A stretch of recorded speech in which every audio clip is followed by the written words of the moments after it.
questions and answers. Welcome to our May 5th live car shopping strategies. My name is Deshone. I'm known as Deshone the Auto Advisor. And over the next 60 to 90 minutes, I'm going to be sharing what we call the cars from home philosophy, the way you can shop, get bids, make your car buying simple, empower yourself, and guarantee that you did not leave any money on the table. We're going to talk about a lot of things you may not be familiar with. We're going to talk about things you have not heard before. We're going to tear back some mindsets that the car business has programmed in us for their profit. And we're going to tear down those mindsets because they're costing us thousands and they're making the greediest dealers in this country thousands of dollars.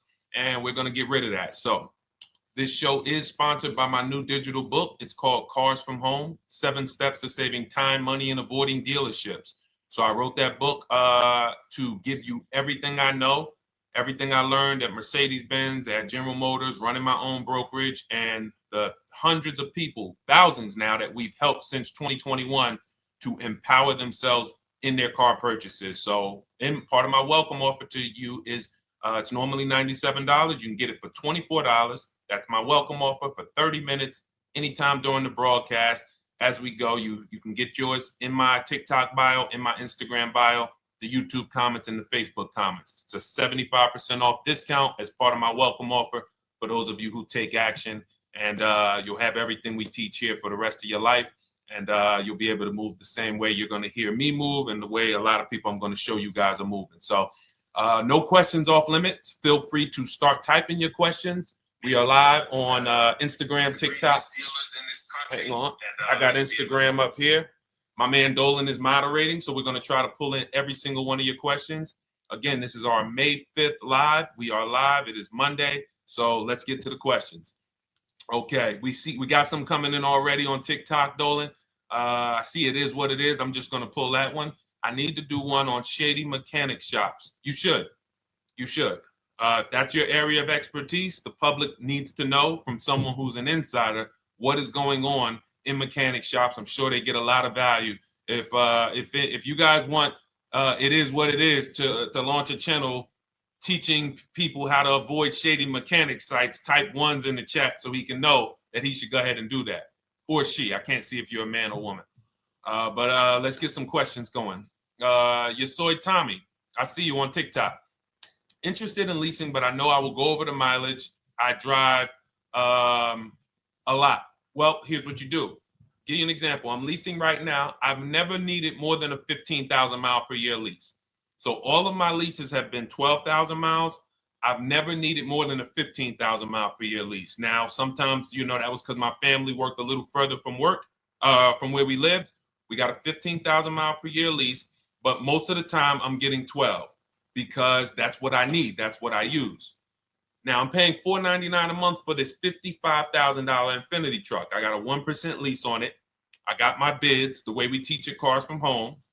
We're big on multiple offers. That's the only way you're going to save the big money and guarantee you got all the money is to get multiple bids. We teach you how to do that. You can do it by phone too. If you want to try to do it by phone, God bless you. We do it through email. We do it through emails and templates, and that's what we do. But I'm paying $499 a month for 12,000 miles. Now, let's just say I needed 15,000 miles. I would have bumped that lease up, and instead of $499, I'd be paying probably $30 more. So call it $530. Now, let's say I'm a high mileage driver at 20,000 miles. That instead of $530, I would probably be paying $620. And there I got my 20,000 miles per year. So the key is, and this is what you'll hear, people will blame the leases for not understanding that they choose the mileage. The mileage is not selected for you unless you go into a dealer and say, hey, work me up a lease. And then they're going to choose the mileage, probably give you 10,000 miles per year, and then try to close you on that. But that's not the way we shop. We're going to shop and we're going to adjust our miles based on what we need. So if I needed 20,000 miles per year, I would probably be paying $620 instead of $499. If I needed 25,000 miles per year, I would probably be paying $680. So I'm just paying, we get what we need and we enjoy our leases. because when we buy these cars and we drive ridiculous miles, we depreciate our cars, we destroy the value, and then we still have a loan on it in a lot of cases for a vehicle that we have destroyed the value in because we put 60,000 miles on it in 3 years. So our loan is moving very slow, but our vehicle's value is dropping through the ground very fast, which is typically how we end up with $15,000, $20,000, $25,000 in negative equity. I used to see it all the time in dealerships, especially when I was in when Uber took off. When Uber took off, year later, 2 years later, 3 years later, we had tons of people coming in with Hondas, coming in with various cars that had 200,000 miles on them, but they still had 3 and 4 year loans left. And, that's just a recipe for disaster. That's a recipe for disaster. So you should not be leasing, though, if you keep your cars 8 years. Some of you familiar with the 8-year rule, you understand. Everyone should not be leasing. I want to make that clear. Some people say, Deshone, you believe everyone should be leasing? No, I don't. If you are not keeping your cars 8 years, then you should be shopping for below market leases. Don't forget those 2 words, below market leases. Because if you're paying what everyone else is paying for their leases, it's not going to make sense. Some of these strategies are not going to make sense. You need to be getting below market leases. And the way we do that is to comparison shop, get multiple offers from dealers, have them compete for our business, and then we get these leases that no one else can get. Great question. So what if I go over 20,000 miles? What do you recommend doing? You choose your mileage wisely. In my book, I have a section called Choosing Your Mileage Wisely. The whole key with leasing is to scope out the mileage you're going to use, and that's what you shop for. If you know you're going to do 25,000 miles that year, you would do 25,000 miles on your lease. But you don't shop this way. We always shop with 12. A problem with leasing is once again, you go into the dealership, you say, work me up a lease. They're going to work you up what they want. They're going to say, hey, put 5,000 down. Who's had that happen? You go and you look for a lease and they tell you how much money you need to put down. Type me if you've had that happen. And again, welcome to everybody. This is our May 5th live. It's Monday, May 5th. Whether you're watching this today or you're watching this later today, because we will be rerunning this for those who couldn't make the show. Tell your friend they can catch it on our channels. But this is our live show. We're live every single Monday through Thursday at 12 noon. So you'll see people who will go and get blessed transition. You've had this happen. This is what you go in. They work you up a lease. Here, you need 3,000 down. Yeah, you need 3,000 plus your taxes and fees. What do you want to do? So that's them customizing our leases. We never want to do this. We want to customize our lease and run it like this, a template. All your leases you get with, ready? 12,000 miles per year. First month's payment only due at signing. That's it. 12,000 miles per year. First month's payment only due at signing. That is how you shop all of your lease offers, because this allows you to now use the 1% rule, which I didn't create. A lot of lease savvy people know about the 1% rule, where your MSRP, I'm going to just show an example of an MSRP, the price on the window sticker. Every lease is going to be brand new, guys, or either close to it. The price on the window sticker is the price we go by, the MSRP, and we're going to divide our monthly payment into the MSRP. And once we get that, the number, that's going to tell us if we got a 1% lease, if we got a 1.5% lease, if we got a 1.8% lease. And what we did was I created the 1.5% rule to know we were overpaying for leases. You don't have value when you lease something over 1.5%. But let's keep it to the point. The point is you're shopping all your leases, first month's payment due at signing, 12,000 miles per year, and then you're using the 1% to 1.5% rule to gauge the value. Once you find your best offer, that's when you go and you say, can you please adjust the mileage down to 10,000 because that's all I need, or up to 15,000 or 18,000. You shop your offers with 12. You find your best offer concerning what value is, 1%, 1.2%, 1.4%. You lock that up, and then you tell them, show me what the payment will be with 20,000 miles per year or 15,000 miles per year. That's going to keep you from walking into these 80% dealers which are never going to give you a below market deal. When they drop their prices, they're never going to drop low enough to beat their competition. That's why their name of the game is them keeping you from checking their competition. And then you avoid these people, you find those deals, and then you adjust the mileage with that dealer. But choosing your mileage is very important with a lease. And that's why you should take 5 minutes, 10 minutes, tally up your lifestyle over the next 3 years, and you choose your mileage that you need. Great question. Let's go, Dolan. I'm getting married today. Congratulations to Ash on Facebook, everybody. Ash is getting married today. Congratulations. May God bless you with a healthy, lifelong marriage. Hallelujah. All right. Angel on YouTube says, can I lease for 36 months, then purchase to have a lower payment instead of buying at a higher payment? Now, what he's asking or she's asking is, I want this new car, but if I buy the new car, then I'm going to have to pay for the new car, in which case it's too unaffordable. So can I lease it first and then buy the difference at the end? Yes, you can. Let's talk about why that's not that financially wise. There are signals, guys, that tell us we are looking at vehicles that are too expensive for us. Signals. Would anyone on here take a 50-year mortgage? Anybody? Anybody? We got some smart people on here. Anybody volunteering for the 50-year mortgage, ladies and gentlemen? Anybody? Come on, somebody.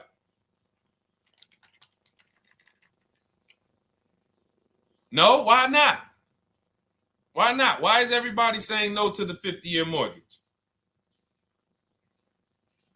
Because we know it's ingrained in us that a 50-year mortgage on a house means we can't afford that house, right? Same thing with cars. There's signals. And so when we cannot finance a brand new car and it's affordable, what should we be doing? We should be going to get a pre-owned car.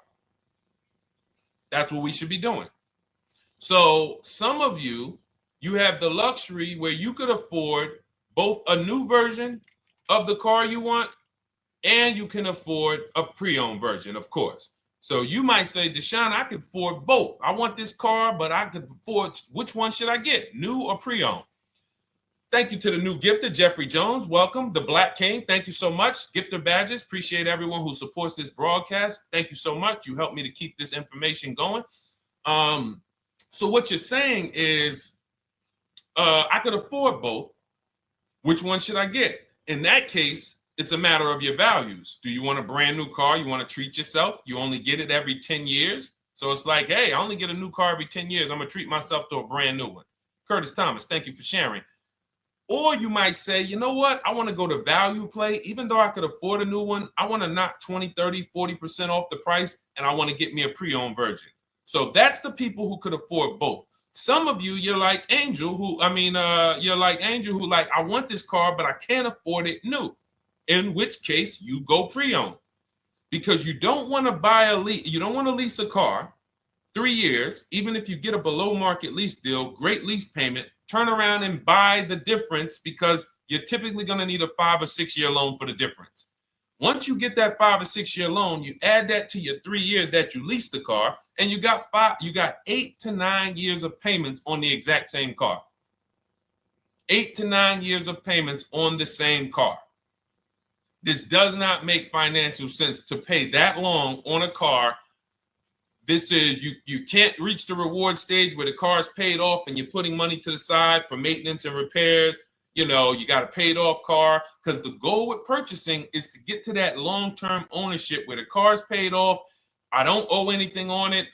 You know, I got a couple $100 I put to the side for maintenance and upkeep, but that's all. That car is paid off. I can keep that thing for 15 years. I can pass it down to my son, my daughter. We got an extra car in the family. That is the value of purchasing. So if you have a payment for 8 years on a car, you don't get to that stage. So that's why before I would ever recommend someone lease and then purchase the balance, I would recommend someone purchase a quality pre-owned car and get it at a below market price. Okay, does that make sense? Okay, everything that we're talking about, guys, is in my new digital book. It's called Cars from Home, 7 Steps to Saving Time, Money, and Avoiding Dealerships. Has everything we teach, because the name of the game is learning how to structure your deals. When should I lease? When should I purchase? And then once you have your structure, getting bids on everything to make sure you don't leave any money on the table. When you get bids on everything, you're never going to lose any money on your trade-in, because you didn't just get one offer on your trade-in, you got bids. You're never going to overpay for your interest rate, because you didn't get one offer on your loan, you got bids. You're never going to overpay for the new car or the used car you're buying, because you didn't get one offer on it, you got bids. And that empowers you to control the transaction. That is what we teach. That's in my new digital book, step by step. You can get your copy for 75% off, normally $97, but it's part of our welcome offer for 30 minutes. You got it in my TikTok bio, Instagram bio, YouTube comments, or the Facebook comments for $24. Okay, enjoy it, use it.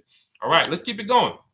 I need to buy a car. I want to know how to buy the advertised new the new SUV vehicle for under $10,000 or even under $20,000.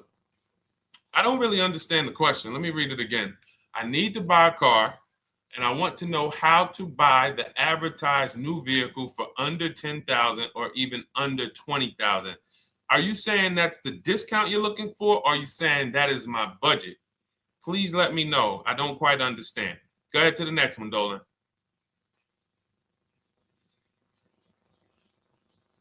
All right. If the Carfax report only has service maintenance, is it okay to purchase? Okay, so all right, this is a great question, guys. This is about used cars. Who's going to be shopping for a used car in the next year? Type the letter U. Type the letter U if you're going to be shopping for a used car in the next year. And for those who just joined, this is our Monday, May 5th, live car shopping strategies. So we are live every Monday through Thursday at 12. And for those of you who are watching the rebroadcast later in the day, you can, you'll get your questions answered. Somebody might ask a similar question, or you can join us Monday through Thursday at 12 live. Yes, so we got a lot of people who are going to be shopping for a used car. We got Buffy on Instagram, Fran Bar. Who else? A lot of people not buying? Okay. Instagram, the only people buying used cars? Okay, well, let's talk to you guys. Listen, so here's when you're looking at a used car, what you're focused on is first the service record.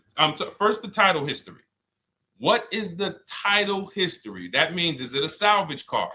Is it a frame damage car? Is it a now, well, let's start first. Where do we find these cars? Let's start there. We're not going to lots. We're not stumbling onto people's lots. That's what they want. We do not want to go through our neighborhoods looking for used cars.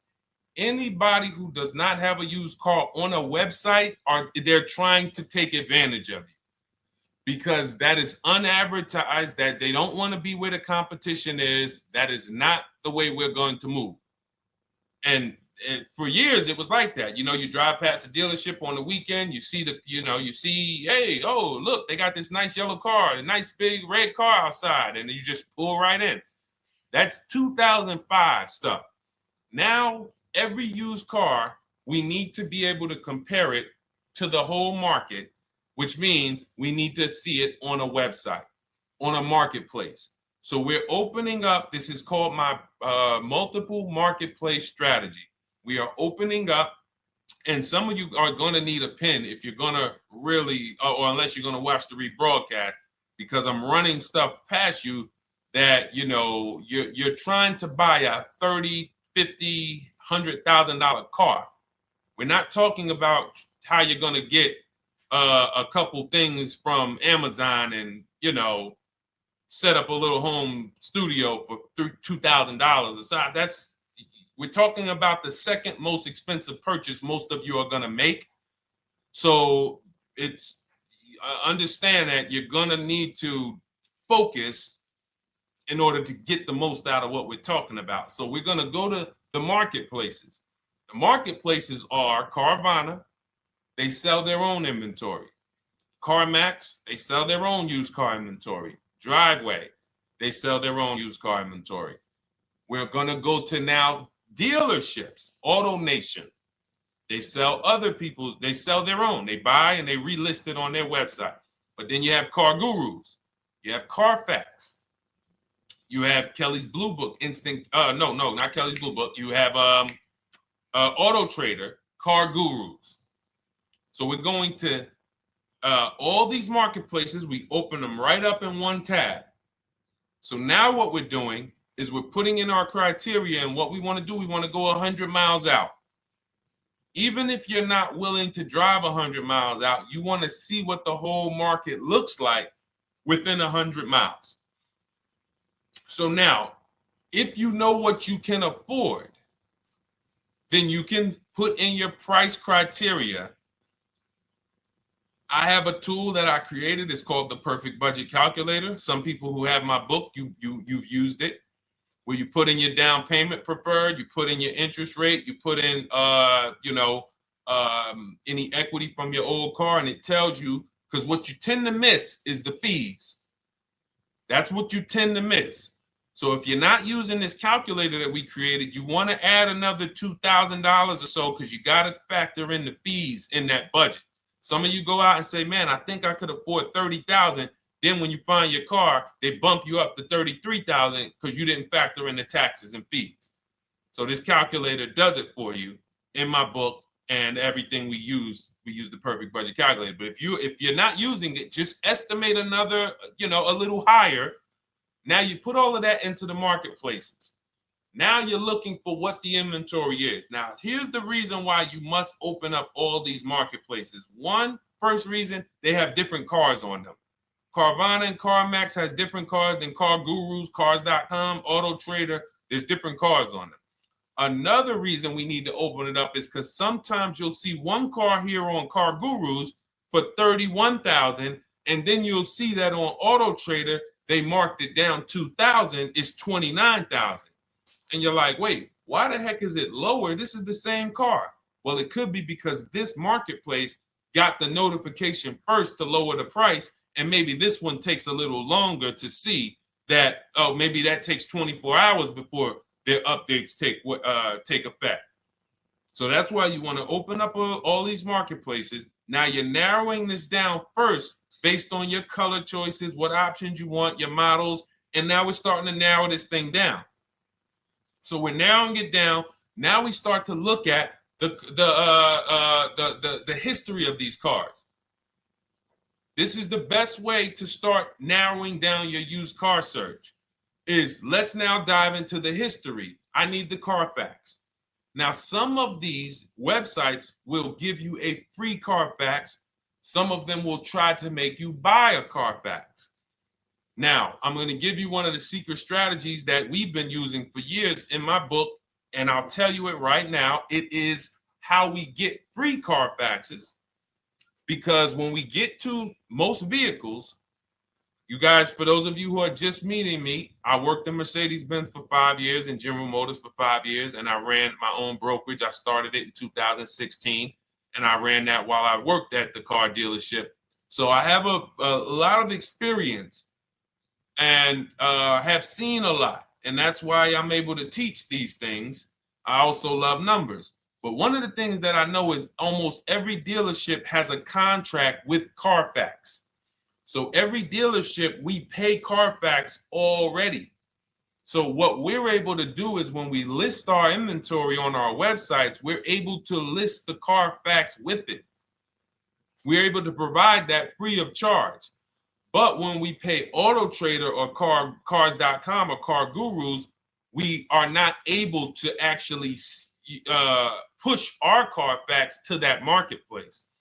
But if you come to our website and you find the vehicle on our website, most times you will find the Carfax for free.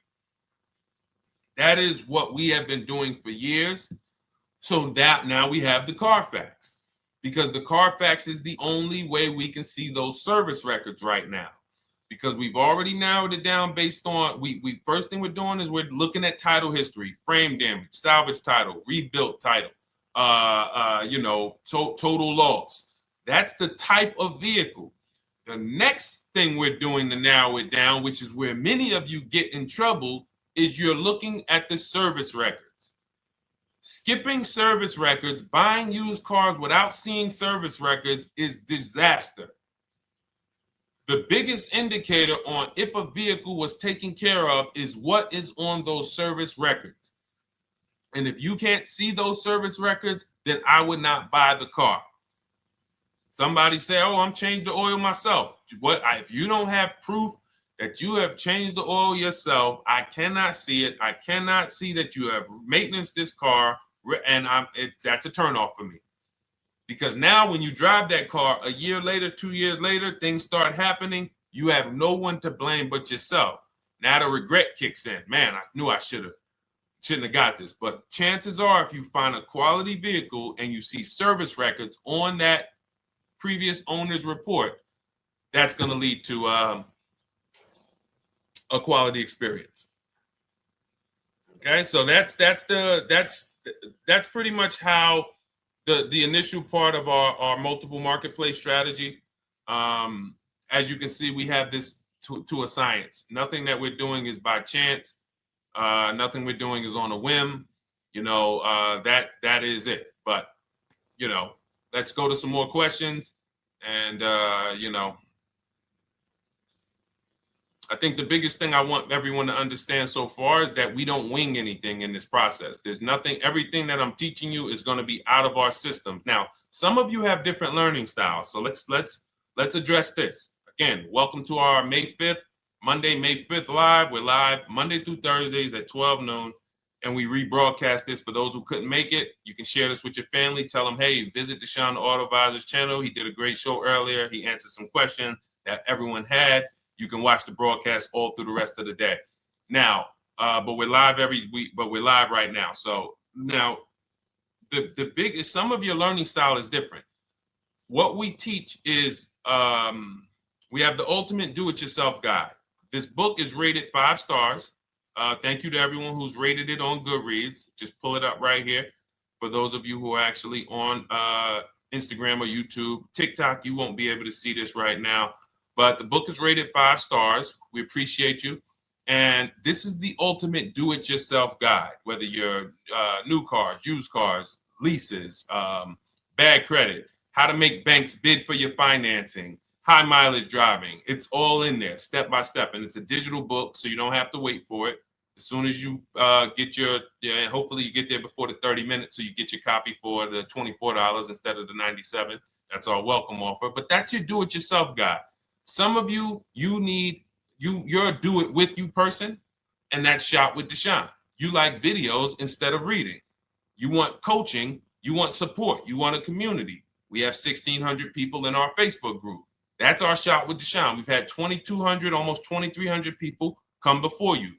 When you see me share people like Zafrina and like Melissa and Sheree, Ken, all of these people who are, they're showing their car deals that they got. Look, took me about 30 days. He went through, past Friday, locked down 2 vehicles, 2 Yukon 2025. Said he dropped sold the BMW. They dropped the price down to 70 grand. So they took off like 5,200 for him. These are all people who are in the Shop with Deshone. Their learning style is they prefer videos. They prefer, coaching with me. But again, it's the same information. So I want to be clear. It's just your learning style. So if you are like Deshone, give me the blueprint and I will run this thing. That you're going to be like the people who send, like Marie. Marie just wanted to let you know she got our book. Using the book, I saved over $13,000 off MSRP. Now, here's where the feelings get hurt. And this is not my intention. But some of you have these same vehicles that you're going to see me sharing that our people get. And when you see what they paid for them and what they're getting off of them, you're going to see, wow, I did not get that. I did not get that type of discount. So all of you who have this 2025 GLC coupe fully loaded, she said they took $13,000 off MSRP. She got her bids from home, got my payment to be hundreds lower per month, maintenance included, no money down. We are masters at no money down deals. You should not be putting money into these cars unless you intend to keep them for 10 years and you got a great price already. You got a huge discount already. You should not be putting money into these cars. I have never done more than $1,500 out of my pocket for any lease. And when my car that I bought, I put money down on that because I bought it to keep it. But everything else, we are shopping with no money down. So you're going to see that a lot. So again, depending on your learning style, you can head to my bios and to the comment sections, open the Cars from Home Toolkit, Shop with Deshone might be right for you. I don't care how you get the information as long as you are saving the money. I don't care. If you could do it with a $24 book, do it with the book. I would rather you say, man, this guy Deshone helped me. I bought his book. I got it on the sale because he did the welcome offer for $24. And man, I done got 4, 5, 6 cars using this thing. And all I paid was $24. Congratulations. I will celebrate that. I wish that for everyone, but that's not everyone's learning style. So, okay, Dolan, let's keep it going. I'm sure we got a lot more questions coming in.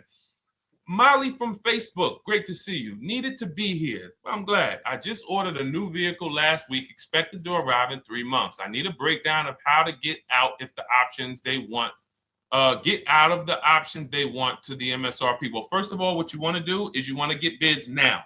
You do not want to wait. Those of you, she's ordered a car. She's scheduled to be here in 3 months, and she has not locked in her pricing.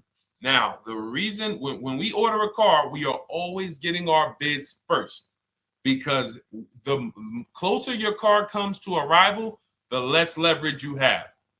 They know once that car comes in there, she's been waiting for 3 months. She is not going to want to walk away from this car. She is not going to want to do this all over again. And they're going to probably take a shot and say, or if you look for a discount at that point, you probably are going to be like, no, I'm sorry, we can't give it to you. So what we're going to do is we have to now send that request out. Now, there's 2 ways for you guys to do this, whether you're leasing or purchasing new cars. 2 ways for you to do this. You can do it your way, which is calling around. Calling around, not going into dealers, calling around, ask for sales managers, try to get yourself at least 5 offers. Because the only way you're going to see how overpriced the offers are is to actually get multiple offers. So I'll give you an example. I'm showing you guys on the screen what a market report looks like. So we also have a division. We shop for people's new cars and their leases if they have good credit. So when you see, oh, I tried to pull it up. It's not loading. So what you're going to see, and some of you who've used our stuff, you can testify to this. There is a huge spread between the best price and the worst price. Huge spread. So in order for you to know you actually got the best price, you need to see 4 other offers that are higher. I'm going to say that again. Thank you to all the gifters on TikTok. Thank you, Jeffrey Jones. Appreciate it. You need to see other offers that are higher. So let's go back to my car. This dealer who won the bid for my Infinity truck saved me over $8,000. Now, he said to me when I was making the deal with him, he said he knew that I was not going to find a better offer because he had used a special coupon he had to apply towards the deal. He needed the deal that month, and that's why he won the bid. So he's able to take off $8,000. If I was purchasing, I would have got $8,000 off the price. But I leased it, so my lease payment was $499 a month with $1,270 down total. And $1,270, $499 of that was my first payment. So every other offer that I got, $560, $605, $640, $700, $750. That's how you know you did it right. If you don't have a bunch of the 80%, we call them. This is the 80%. Some of you have heard me say we don't negotiate with dealers with fake fees. It's a losing battle because even when they take off all the fees, they're still super high. I'm going back and forth by email. So if you're using what we teach, you're taking minutes out of your day. You're going back and forth with email. We close deals in 60 to 90 minutes. I'm not inviting anyone to car college. 60 to 90 minutes of emails back and forth. Next thing you know, we're closing a deal. But you're going to see, even after back and forth and telling the dealers through email, you can do it by phone. Hey, I'm shopping other dealers. Please make me your best offer. I have all the templates written. So when you're using our stuff, you don't even have to wonder what you're going to say. You just copy and paste our template. But even after that, you're going to see, wait, these people are still giving me super high prices, even though I told them I'm shopping, even though I told them I'm serious, I could buy the car right now, even though I gave them every single thing I need to give them to get an offer, they're still $150 a month higher than my best offer. That's going to prove to you that they are the 80%. They are not coming down. When they say this is our best deal to their customers walking inside, they're not lying. It is their best deal. It is not the best deal. It is their best deal. Their competition's best deal will blow their best deal away. And the only way you do that is by getting bids. So that's what you need to do, Molly. Take exactly what you're looking for. If you want to call around, call some sales managers and say, hey, listen, this is what I'm looking for. I put in an order, but I'm not dead set on the price yet. Haven't really gotten, I want someone to lock in a price for me. And hopefully you're purchasing, because if you're leasing, it's tough, because once that lease comes in, you do not know what the lease program is going to be. So if the lease program is bad, then you could find yourself jammed up. Now, here's what we try to do to prevent that. It's not always possible. Here's what we try to do. Once you have found the best dealer who's won the bid, now what you're going to do is say, based on this price that you're selling me the car for, can you give me a lease estimate now? So let's say I'm ordering this Infiniti. I shop around, I find a dealer who says, all right, Deshone, I'll place the order. I'll take $6,000 off list price for you if you do the business with me. Perfect. Can you give me a lease quote based on that now? I know this is not the vehicle. My vehicle's coming, but can I get some type of an estimate of what it would be? And then I look at that, and if it's affordable, now I place my order. But I'm not placing an order for a lease blind, not knowing what my payment's going to be when that car gets here. Okay? Does that make sense? I know I may be typing, this is heavy. That's why I told you guys, when you're here with us in car buying, below market car buying strategies, this is like short 60 to 90 minute master classes. This is not lives where I'm showing you how to make macaroni and cheese and turkey and like, okay, yeah, you got your music playing in the background. Hey, listen, all right, what I need? Oh, hand me the Sazon. No, you could do multiple things.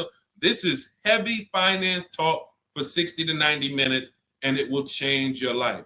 And I just saw my girl, Lisa. Lisa, good to see you. Lisa's been, she's been learning from us and rocking with Cars from Home. Let me see. I'm glad you clarified, even if no money down on the lease, you still really have to give them the first month's amount. Yes, I don't know what I'm going to do yet, buy or lease. No matter, I'm learning lots and sharing with my peeps. Thank you, Lisa. Thank you. Now, technically, you don't have to give them the first month's payment either. What I do is our templates all involve shopping, first month payment due at signing. But if I wanted to, so let's say, for example, on this $499 a month lease I got on the Infiniti, and I'll actually will add this because I'm glad you said that. The lease that's your first month's payment, so it's not considered money down. It's considered your first month's payment because you're leasing, you're paying 36 months or 39 months. We don't do 4-year leases. We don't even do 3.5-year leases in most cases. We're not doing it. It's 36 months, 39 months, and if they have a really, really good program for 2 years, they will tell us about it. But we shop for 36 months. But you can tell that if I wanted to tell them, you know what, I want to do a straight sign and drive, I don't even want to give you the $499 for the first payment, which means you're asking them to pay the first payment, then it would have just been $500 going back into the cap cost, which would raise the payment probably with interest and taxes, maybe 15, 17 bucks, something like that. So if I truly wanted to bring nothing to the table, I can just have them to, cap the first month's payment. You can do that. You can do that. So you can ask any questions. I know you're in our Facebook group, and so you let us know. But the 8-year rule is your basis for leasing versus buying. The 8-year rule, when you guys open up my book, you'll hear me talk about this. I'm going to make a whole lot more videos about the 8-year rule because it is the parameters for how to know whether to lease or buy. It takes into account how drastic cars depreciate. They lose value like crazy. All the losses are in the first 5 to 7 years, and you don't win until you've kept the car at least 8 years, compared to someone who's getting a below market lease. So let's take an example. You look at somebody like, look, Brian. Brian got my book. Just finalized my first ever lease using your system. 2025 HRV Sport all-wheel drive, $30,000, $505 MSRP. So this is a $31,000 vehicle almost, and he got it for $395 a month, which is a 1.2% lease, no money down. Now, his initial quote from this dealer was $434. This is the winning dealer. But in my book and in our systems, we have a counter offer calculator where we put all the offers we get into the calculator, and then it calculates the best offer and it tells us what to counter. So his initial quote was $434. He countered with the calculator and ended up closing his deal at $395. So these are the people that, for all of you who you're like, wow, are there any cars out there with a $300 payment anymore? Well, if you're buying a car, you are buying it at a $300 payment. You could only spend, who knows, every $5,000 on a vehicle is about how much per month? Every $5,000. When you're looking at a car, every $5,000 on a 5-year loan, which is what you should be defaulting to, is about how much per month. Thank you, Nikki. Nikki got a #1 gifter badge. And I don't really know what all of that stuff means, but I definitely appreciate it. The Black King, thank you so much. I just know it means you guys support the show. So I appreciate it. So who knows? Every Nucci Graham is and I wanna Nucci Graham will address you next, because as soon as you get your book, on the thank you page it says, "Thank you for your purchase. Click below to open your book." So we'll address that shortly. But okay, thank you, Lisa. Yes, every $5,000, and Nikki, $100. So this keeps you in the safe zone. When you are looking for how much loan I'm going to take, you are looking and saying, every $5,000 is going to cost me roughly $100 per month. So if I want to spend $400, then my loan needs to be about $20,000, which means I'm looking at this car. If I'm going to buy it for $23,000 plus fees, and I want to be at $400, I'm going to have to come up with some more money down, because I need to get my payment here. I need a $20,000 loan. I'm not going to go in looking at a $20,000 car and thinking, man, can they get me to $250 a month on this? No money down, because the math doesn't make sense. Because the only way they can get you to that is to put you in a 7 or 8 or 9 year loan, which is a horrible deal. And they've done it to a lot of people, because you go in and you just say, get me to this monthly payment. And they're like, well, you didn't say how long. You come in later, hey, man, my loan is, I remember, man, a guy called me, and this is, unfortunately, people are not trained to look at how long their loan is.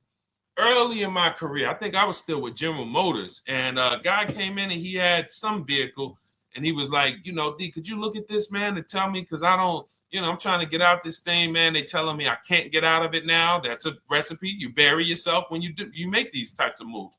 They're saying I can't get out. I looked at his contract. It was a 96-month loan. 96-month loan. So he's in a 96-month loan at a high payment. He's going nowhere. And what it came from is him going in and saying, hey, get me to this payment. My payment's affordable, but how long is the payment? That determines what you're paying for the car. So when we say, yo, are there $300 payments out there? I'm showing you.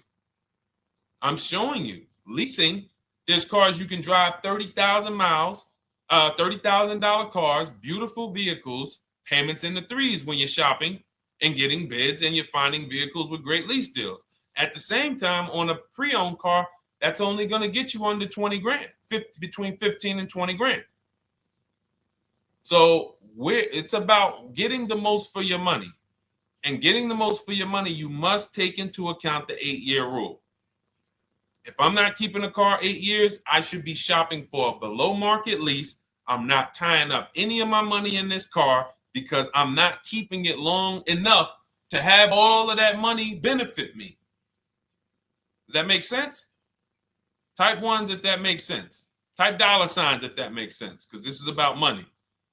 If I'm not keeping the car 8 years, then all the money I'm going to tie up in the car to pay for it, to pay off the loan, to do the maintenance, to change the tires, to change the brakes, to change the oil, to change the brake fluid, the transmission, all of the money I'm putting in that car, just normal maintenance. I didn't say anything broke. Normal maintenance over 7 years.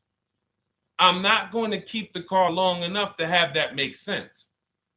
Whereas had I leased, I'm just below market leases. I'm just literally paying cents on the dollar, changing my oil. Most of the times I'm out the car before I need brakes, unless some of you are driving 15,000 mile a year leases, and then sometimes you will replace the brake, but it still does not compare to the cost of purchasing. And, you know, throughout the show, I'm going to show a lot more lease deals and a lot more discounts. But the reason why I show you guys the lease deals is because the money doesn't lie. Unless you're just hell bent on paying more, the money does not lie. You can't compare when I was, you know, I'm driving $40,000 cars. My payments have a 3 in front of them. And my friends are driving $20,000 cars and their payments have a 3 in front of them.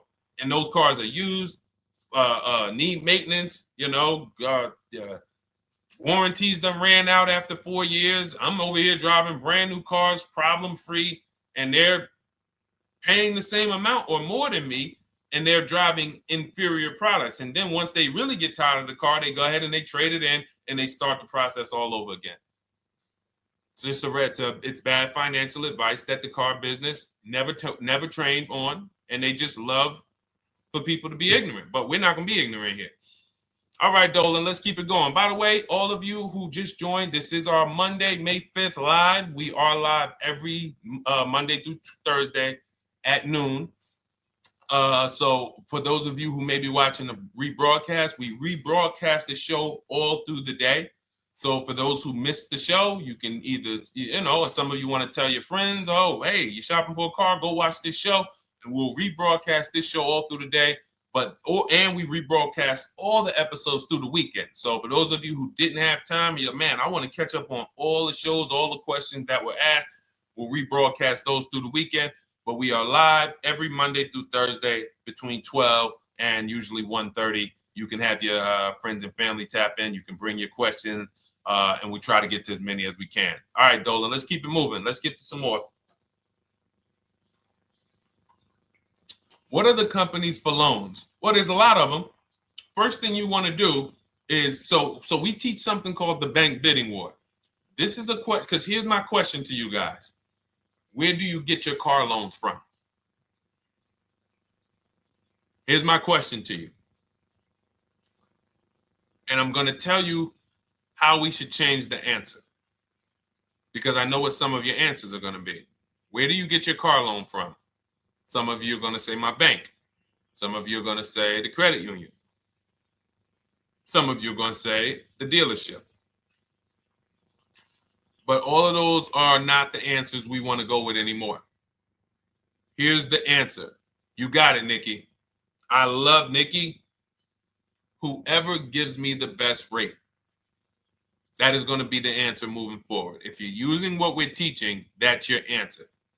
Whoever gives me the best rate. What, in other words, whoever wins the bid. So what we're doing is we are not just going to our credit union and having them run our credit, give us a rate, and now we going out and we're shopping with a check in hand and we're shopping with our back against the wall because the bank says, well, hey, you know, your pre-approval expires May 17th, so you hurry up and find a car or you're going to have to come back and run your credit again. Now we're over here and our bank is putting our back against the wall. That's ridiculous. So what we do is we use what you should do is you should look at the average interest rate. If you have average credit, look at the average interest rate, and then you use that to budget. Again, I have a calculator that we invented. It's a proprietary calculator. You can't find it on Google. It's in my book. It's in our course, Shop with Deshone, in our checklist, our video checklist. This is stuff that, again, we don't, if you notice stuff that I teach, it's not anywhere. Deshone, why can't I find an 8-year rule on YouTube? It's because it's Cars from Home. We created it. I can't find the 1.5% rule. No one else teaches that because it's our intellectual property. We created it. I don't mind people saying it, but they need to understand we didn't find this stuff. We created the stuff. So calculators, we invented them. So this calculator you take this interest rate, but even if you want to use a standard payment estimator calculator, you can take just what I said. Remember, add a little bit more for the fees, because that's what you're not taking into account. The fees, the taxes, and that's where we get in trouble. My calculator, our perfect budget calculator, does that for you. So now you want to look at the average interest rate. Type in average rates for cars. Use that for your budget, just so you can know about how much car I can go and get. So between what I told you about the 5,000 being $100 a month, and that last part about, adding a little bit more and using the average interest rate, you should have a good gauge on a range of car to go and shop for. Now, once you now shop your market, whether you're shopping new or whether you're shopping pre-owned, once you find no one's touched your credit till now. No one has touched your credit with a hard pull, especially not. We do not, in order for this to work, like what Nikki is saying, where you're only giving your business to the bank or credit union that gives you the lowest APR. In order for this to work and for you to be able to shop freely, no pressure, you need to make sure you don't let anyone run your credit with a hard pull before you find your best deal on a car. Soft credit pulls, estimates of budgeting, the way I just said. Now, you go out, you find your car, whether it takes you a week or a month or 3 months. Bang, I found my car now. You lock the car up, put it under contract, you leave your deposit. You never, ever. How soon when you get a car does the dealership want you to take it? I like asking questions like this because we can prove how predictable most of the car business is. How soon after you purchase a car does the dealership want you to take it? Thank you, Janae. Immediately. Now, the reason for that is, there's various reasons. There's various reasons. Right then and there, Molly, yes. But what I want you guys to focus on is what you lose by taking it right then and there. You lose the ability to shop the interest rates.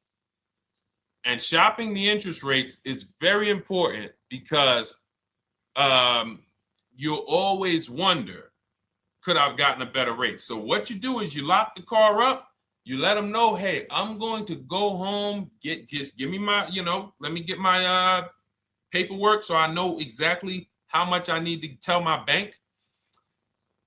And here's the key, if you guys can beat what my bank or credit union gets says, then I'll give you the loan. See, some people think that I teach don't let the dealerships compete. I never teach that. What I teach is don't let the dealerships be your first offer ever. They are always your last offer, and they're competing against other offers that you got. So now you're going home, your car is waiting, you're going to see what your bank, your credit union can do, and then you go online. You can go right online. Auto loans online, auto financing online. Let all of these banks and credit unions access your credit now with the hard pull, because there is an article that Experian did, and you can find it on almost any credit bureau, wrote an article on rate shopping. They allow you to have multiple lenders compete for your business within a small period of time. They say the window is 14 to 45 days. So if the window is 14 to 45 days, how quick do y'all think I want you to do it?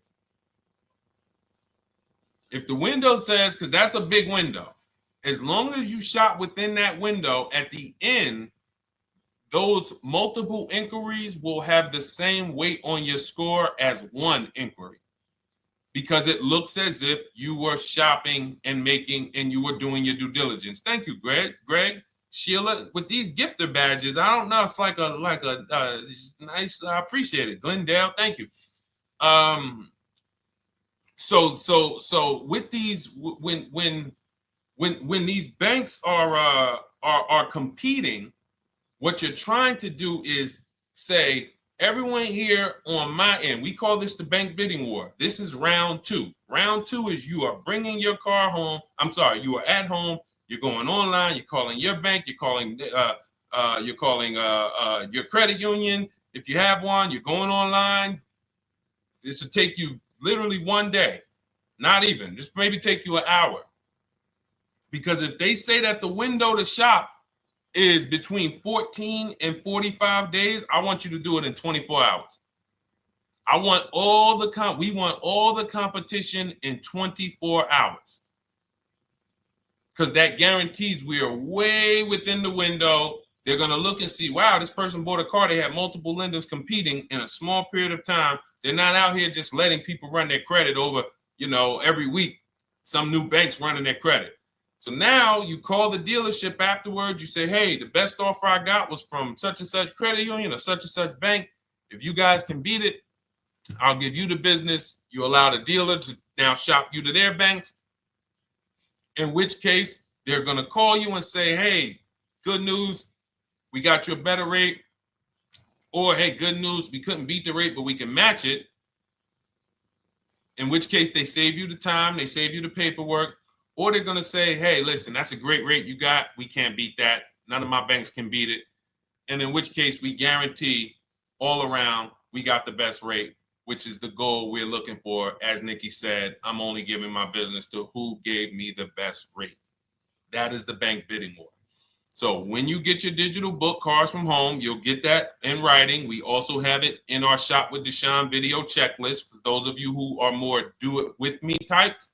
Again, we're all about your learning style. And some of you just like, Deshone, I see you.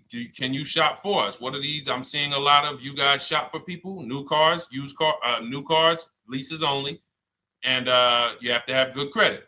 Your FICO scores need to be over 670, all of them.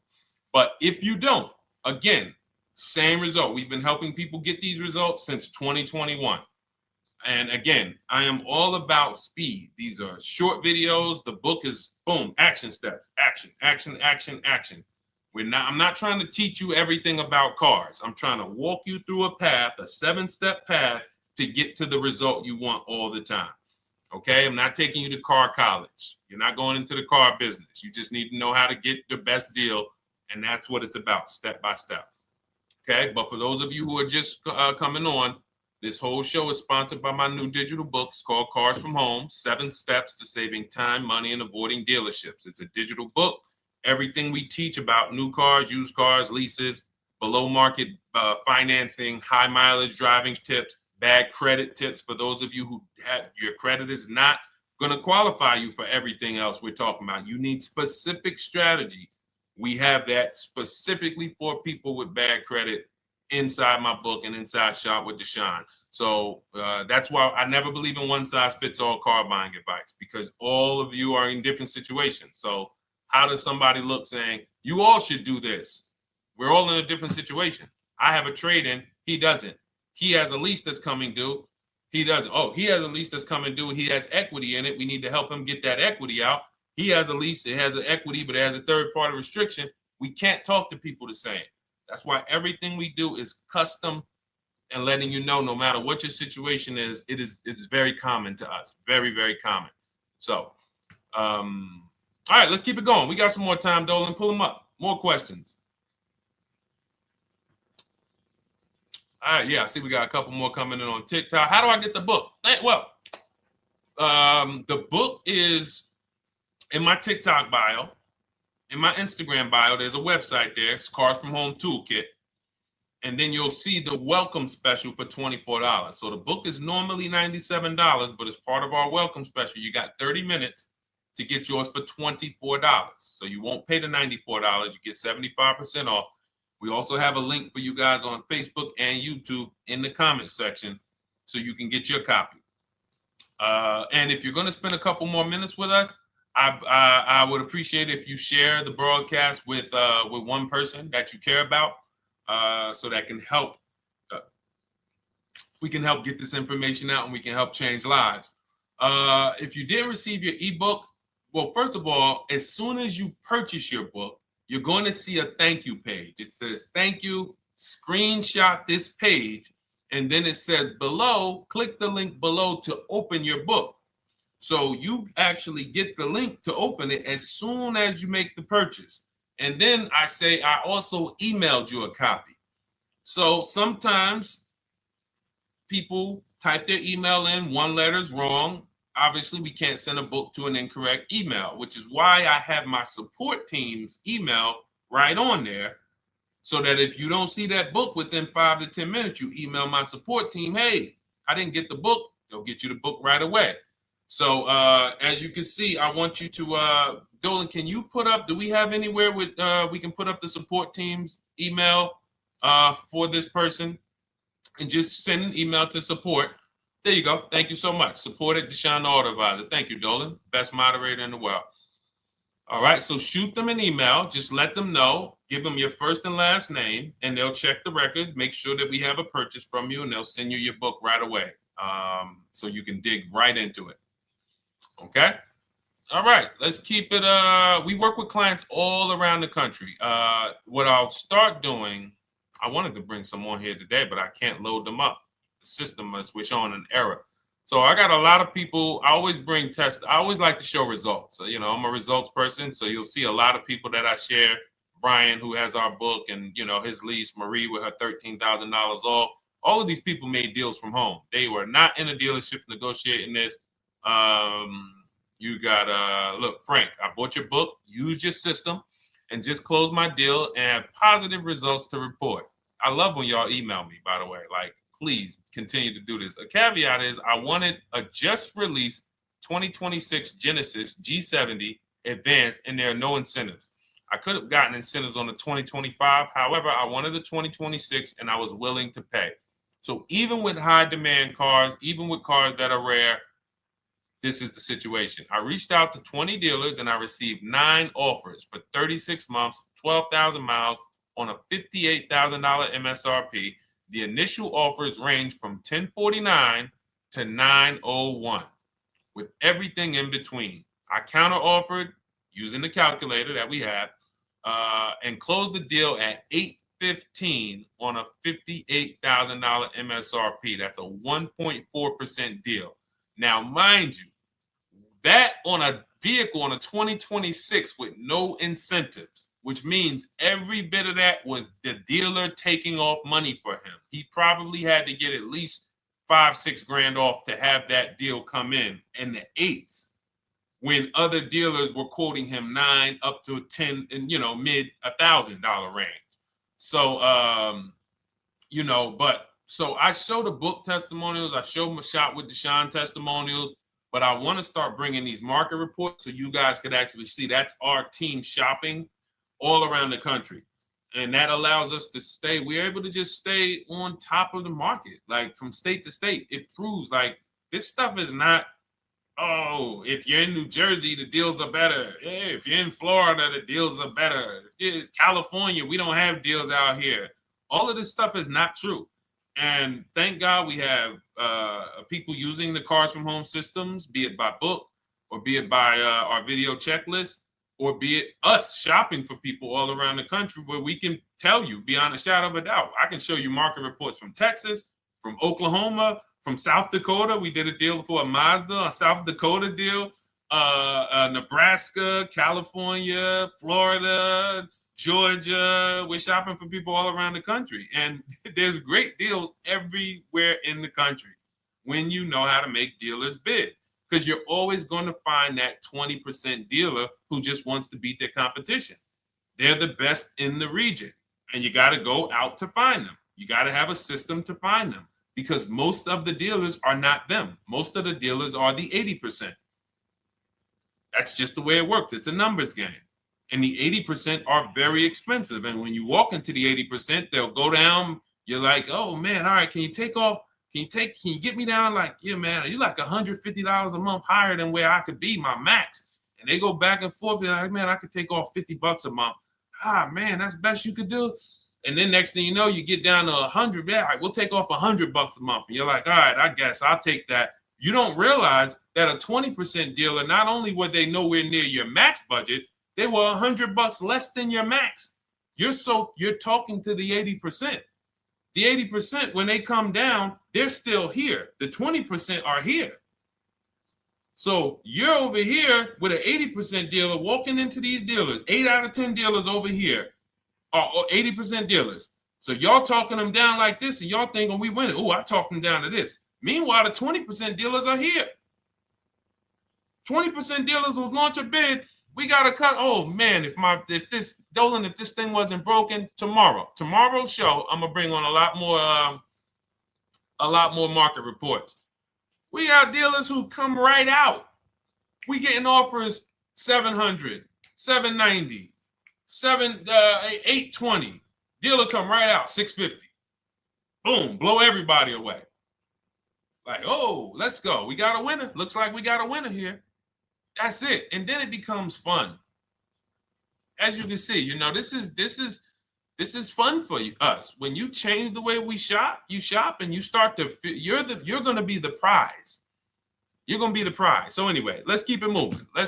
For those of you who have gotten your book, I look forward to you using it, empowering yourself, having these same results. For those who didn't know about the book, it is a digital book. You can get your copy for 75% off for 30 minutes in my TikTok bio, my Instagram bio, the YouTube comments, and the Facebook comment.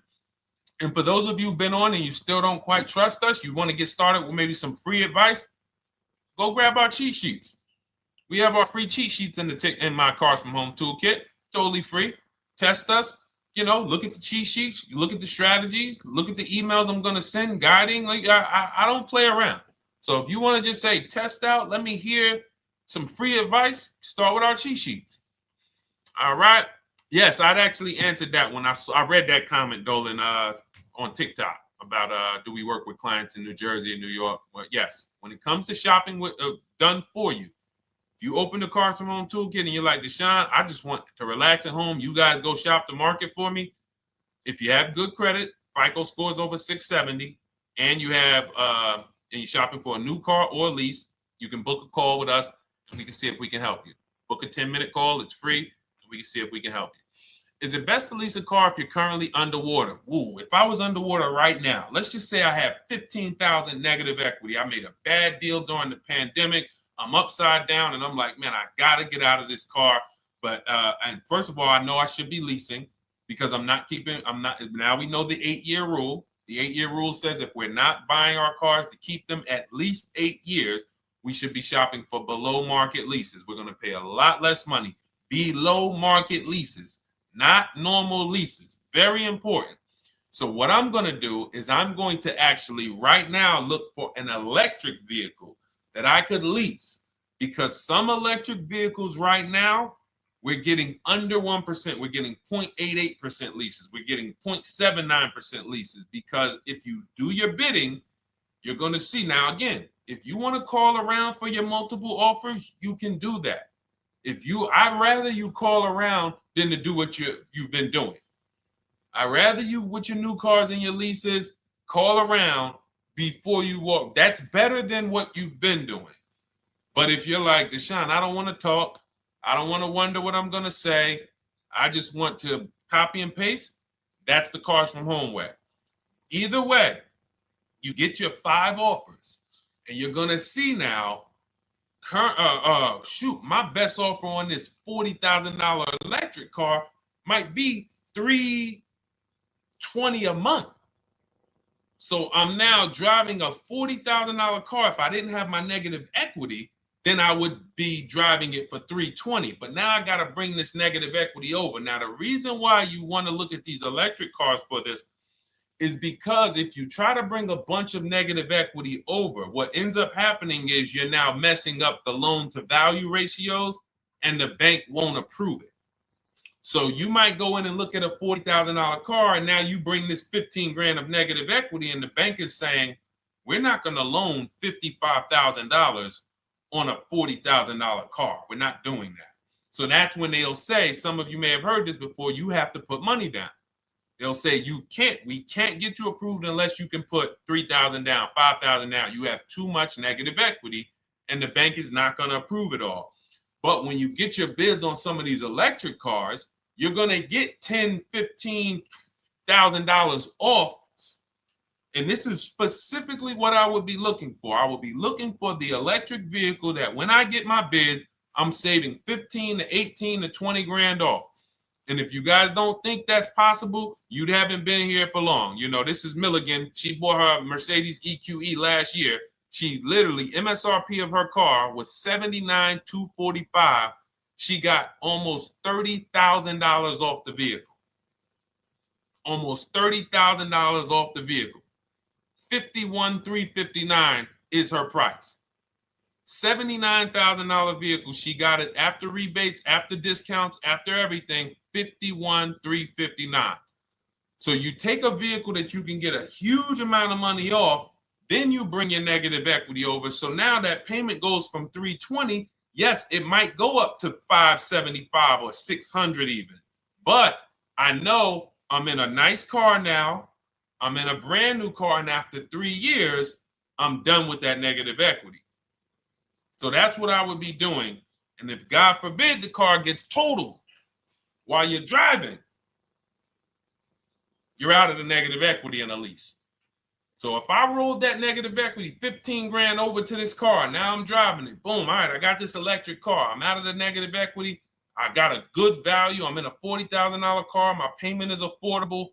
Now I'm driving. Oh, shoot, car gets totaled. I'm out. I can go get me another car now. I can go and get the same exact car, but I can get it for $320 now. So, you know, that actually is the reason why people commit insurance fraud and total their cars or get them stolen intentionally. But no, that's just something to keep in mind. Something to keep in mind. Because most of you, when you start leasing, you're going to see that was my reason for negative equity. That was my reason I kept having negative equity, is because I wasn't leasing. And that was the reason I was paying more money for cars than I should have, because I wasn't leasing. And again, the key is getting below market leases. You walk into a dealership and say, work me up a lease, you're not going to have these payments that, you know, we're talking about here. It has to be below market leases. That comes through multiple offers. Only way. All right, let's keep it going. A lot more questions. No gap then. Is that your first time leasing? Well, no, we'll get to that. I see it's a little conversation happening on TikTok over here. By the way, everyone, this is our Monday, May 5th live. We're live Monday through Thursday. Tell your friends, please. I would love for those of you who are going to keep joining us to see some friends tomorrow, family members tomorrow, co-workers. When you are at work, when you're talking to people, if they say they're car shopping, I would love for you to invite them to our live shows Monday through Thursday at 12. And if they couldn't make the show, we will rebroadcast each episode for the rest of the day. So after today, after we end the show, if you guys want to refresh on some things or you want to whatever, you want to send people, we will rebroadcast this episode for the rest of the day. And then on the weekends, we put together a weekly compilation. We broadcast them all just for the people who couldn't make the live shows.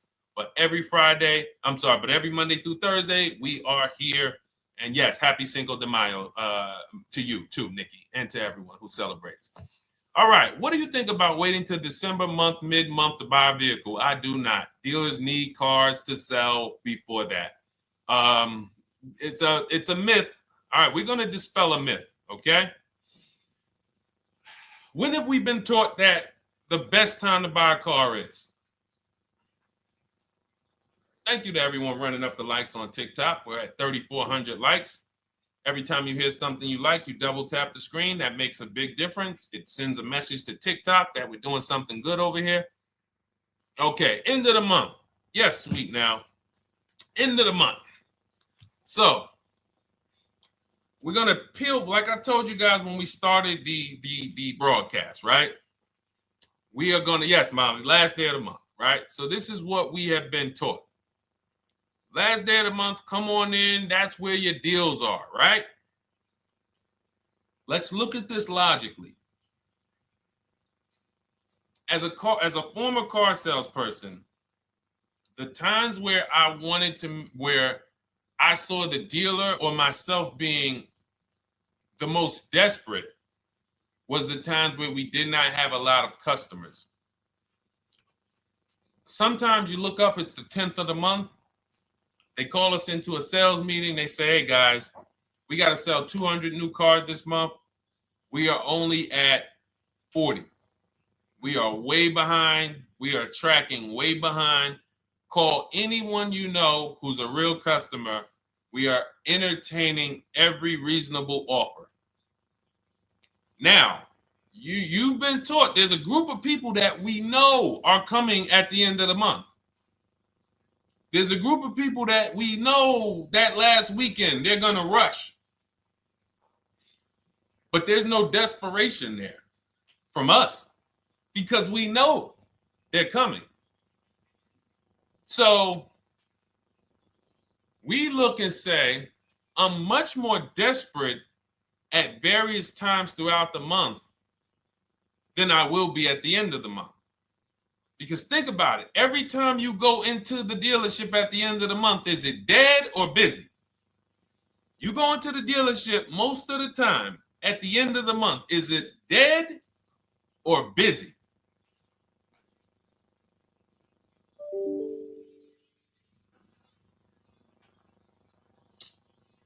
Thank you. It's a zoo. It's a zoo. Customers everywhere. That means all the car salesmen are not worried about making a deal. In fact, they're looking at you and saying, hey, Molly, thank you. Listen, I know you, look, I know the payment's $780 a month. I know you said you wanted to be at $499, but, we've been going back and forth. Can you work your way up, get closer to the $780? Because they know now we can take a shot. Because we have some other customers behind you, Molly. Did you see the people walking out? These people just walked out. They're mad. We don't have enough salesmen here. We got people waiting 40 minutes to speak with somebody. Do you think you're getting the best deal when that's the energy?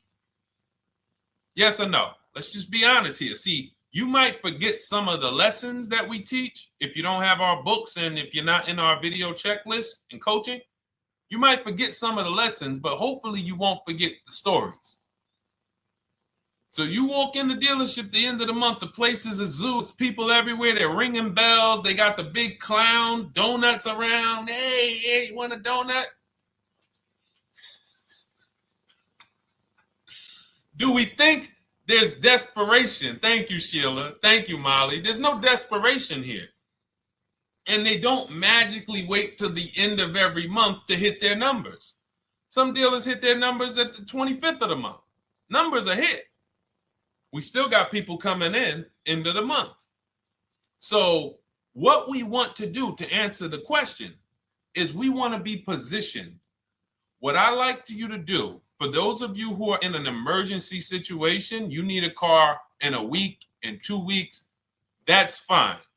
Everything we teach can guide you. We've had people who got their cars in 3 days. Like that's not something that is let's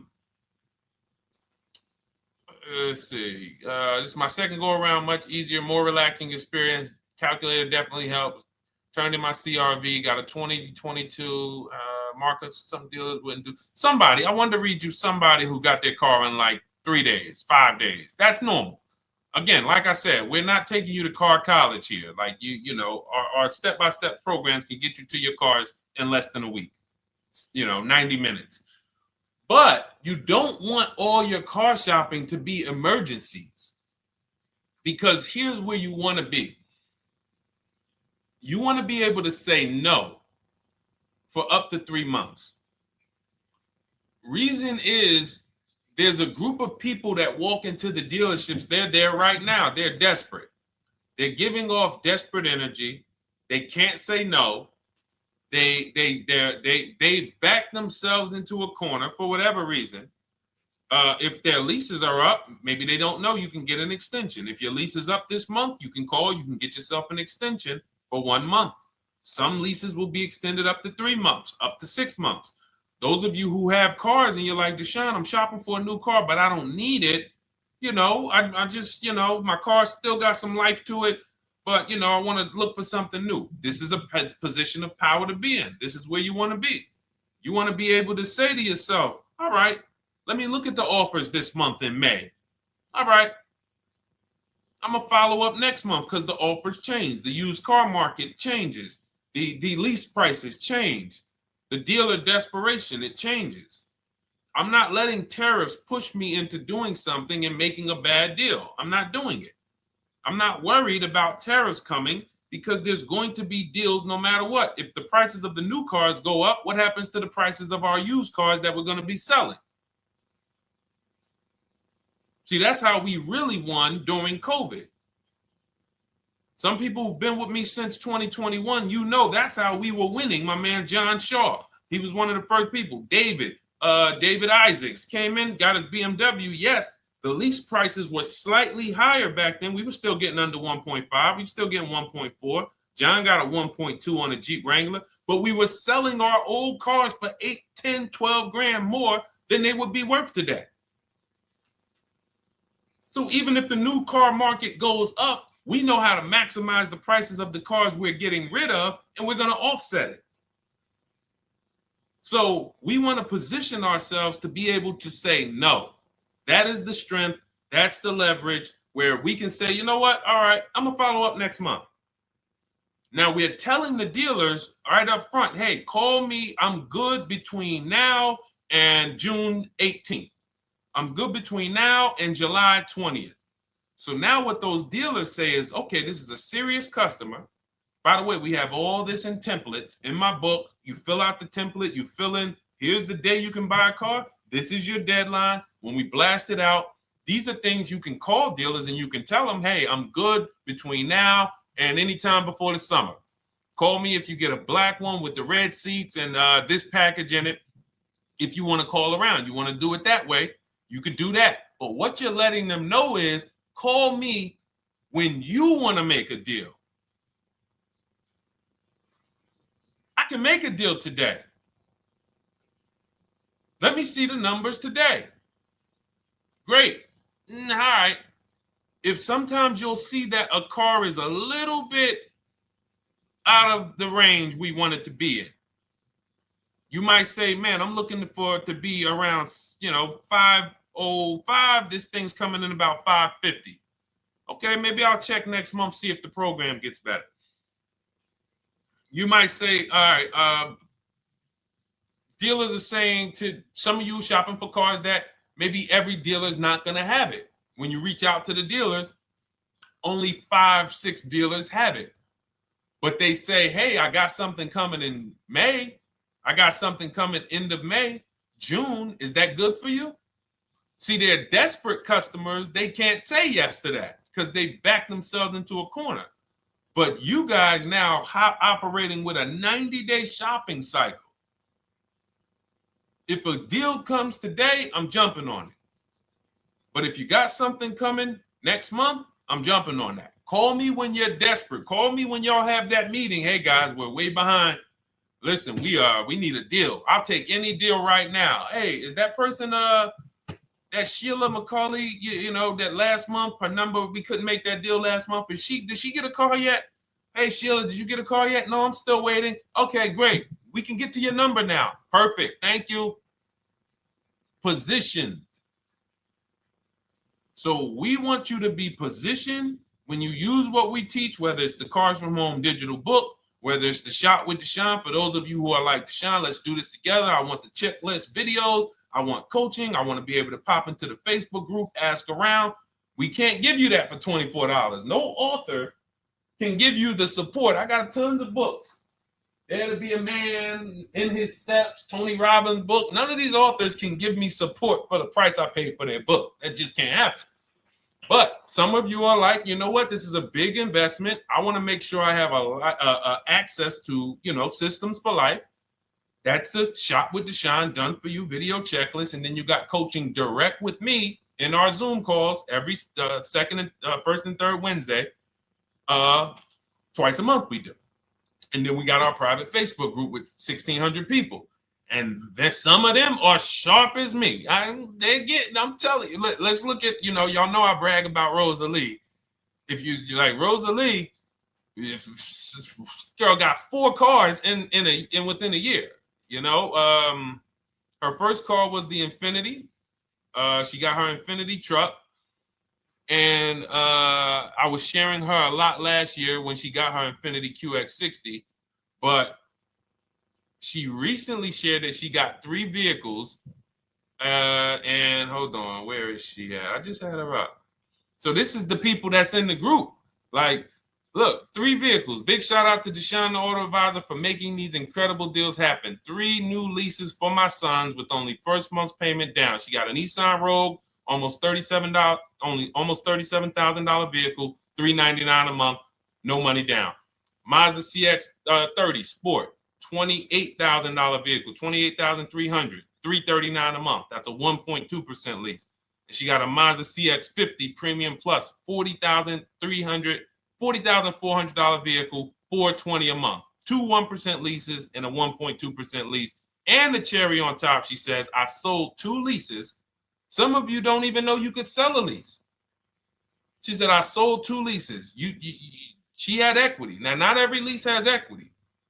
But if 8 out of 10 leases don't have equity, then 2 out of 10 do. So if you've just been dropping your leases off at the dealership, hey, here's my old lease. Let me get the new one. Hey, here's my old lease. And you have not assessed the equity. Could there be equity in it? Imagine how much money you've left on the table. Imagine how much, wow, I didn't even know you could sell leases. She sold 2 leases, 2 2021 Elantras, walked away with $6,737 in equity. Deshone, I could not have done this without you. Your program is a game changer. So this is what we want. We want empowered car shoppers. We want people who are not intimidated. I don't care what this market does, whether I need a new car, used car, whether I got bad credit, whether I'm a high mileage driver, it does not matter. We have strategies to make sure you are going to win in this market or any market. Does not matter. Okay? So, for those of you who don't know, the whole show was sponsored by my new digital book. It's called Cars from Home, 7 Steps to Saving Time, Money, and Avoiding Dealerships. It's 5-star rated. Thank you to everyone who's rated it, reviewed it. It has everything we teach in a step-by-step format. It's normally $97, but as part of our welcome offer, you can get yours for $24 in my TikTok bio, in my Instagram bio. Click that website. It's the carsfromhometoolkit.com.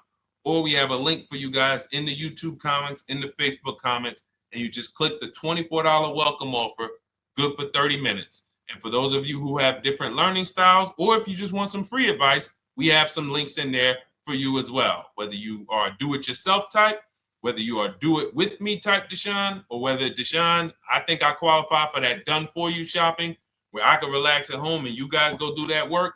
Or like I said, you want the free advice, just start with our cheat sheets and you can go from there. Whatever is right for you, you get it done. We just want to move you from anxiety, from, oh, I don't know what to say, from watching people online who call dealers and negotiate. Hey, take off $5,000 so I can have a viral video. And now you're talking to an 80% dealer. So the 80% dealer has the $5,000 to take off. So you look like, hey, yeah, see, I just got them to take off $5,000. We don't negotiate with dealers with fake fees. Like there's a saying, we don't negotiate with terrorists. Cars from home, we don't negotiate with dealers with fake fees. None of that stuff matters. Because what you want us to think is, look, see, I took off all of this money. Don't you want to buy the car now? But you took off the fake money. Had we been talking to a 20% dealer, what money are they taking off? The real money. The real money. So if we have 2 dealers, well, let's say 8, because y'all know I use the 80%. So the 80% are over here. The 20% are this small group over here that we got to find. Now, the 80% are starting so high that when they take off all the money, it's fake money. We marked up our cars. We got platinum kits on them. We got the Hertz service plans on them, and the Simonized kit and the low, all of that stuff. Okay, so yeah, we done took off 5,000 for you, but 4,000 of it was fake. Meanwhile, this 20%, they don't have the fake. So when they take off 4,000, it's real 4,000. And we over here talking to these people. Hey, take off all that fake money. See, guys, you can do this too. So listen, we bidding is the way to go. You cannot negotiate your way to a below market deal, but you can get bids and it will make your life easier. You'll start to enjoy your car shopping. You'll start to feel like you're empowered. You're the prize. Someone won your business. They won your loan. They won the opportunity to buy your car.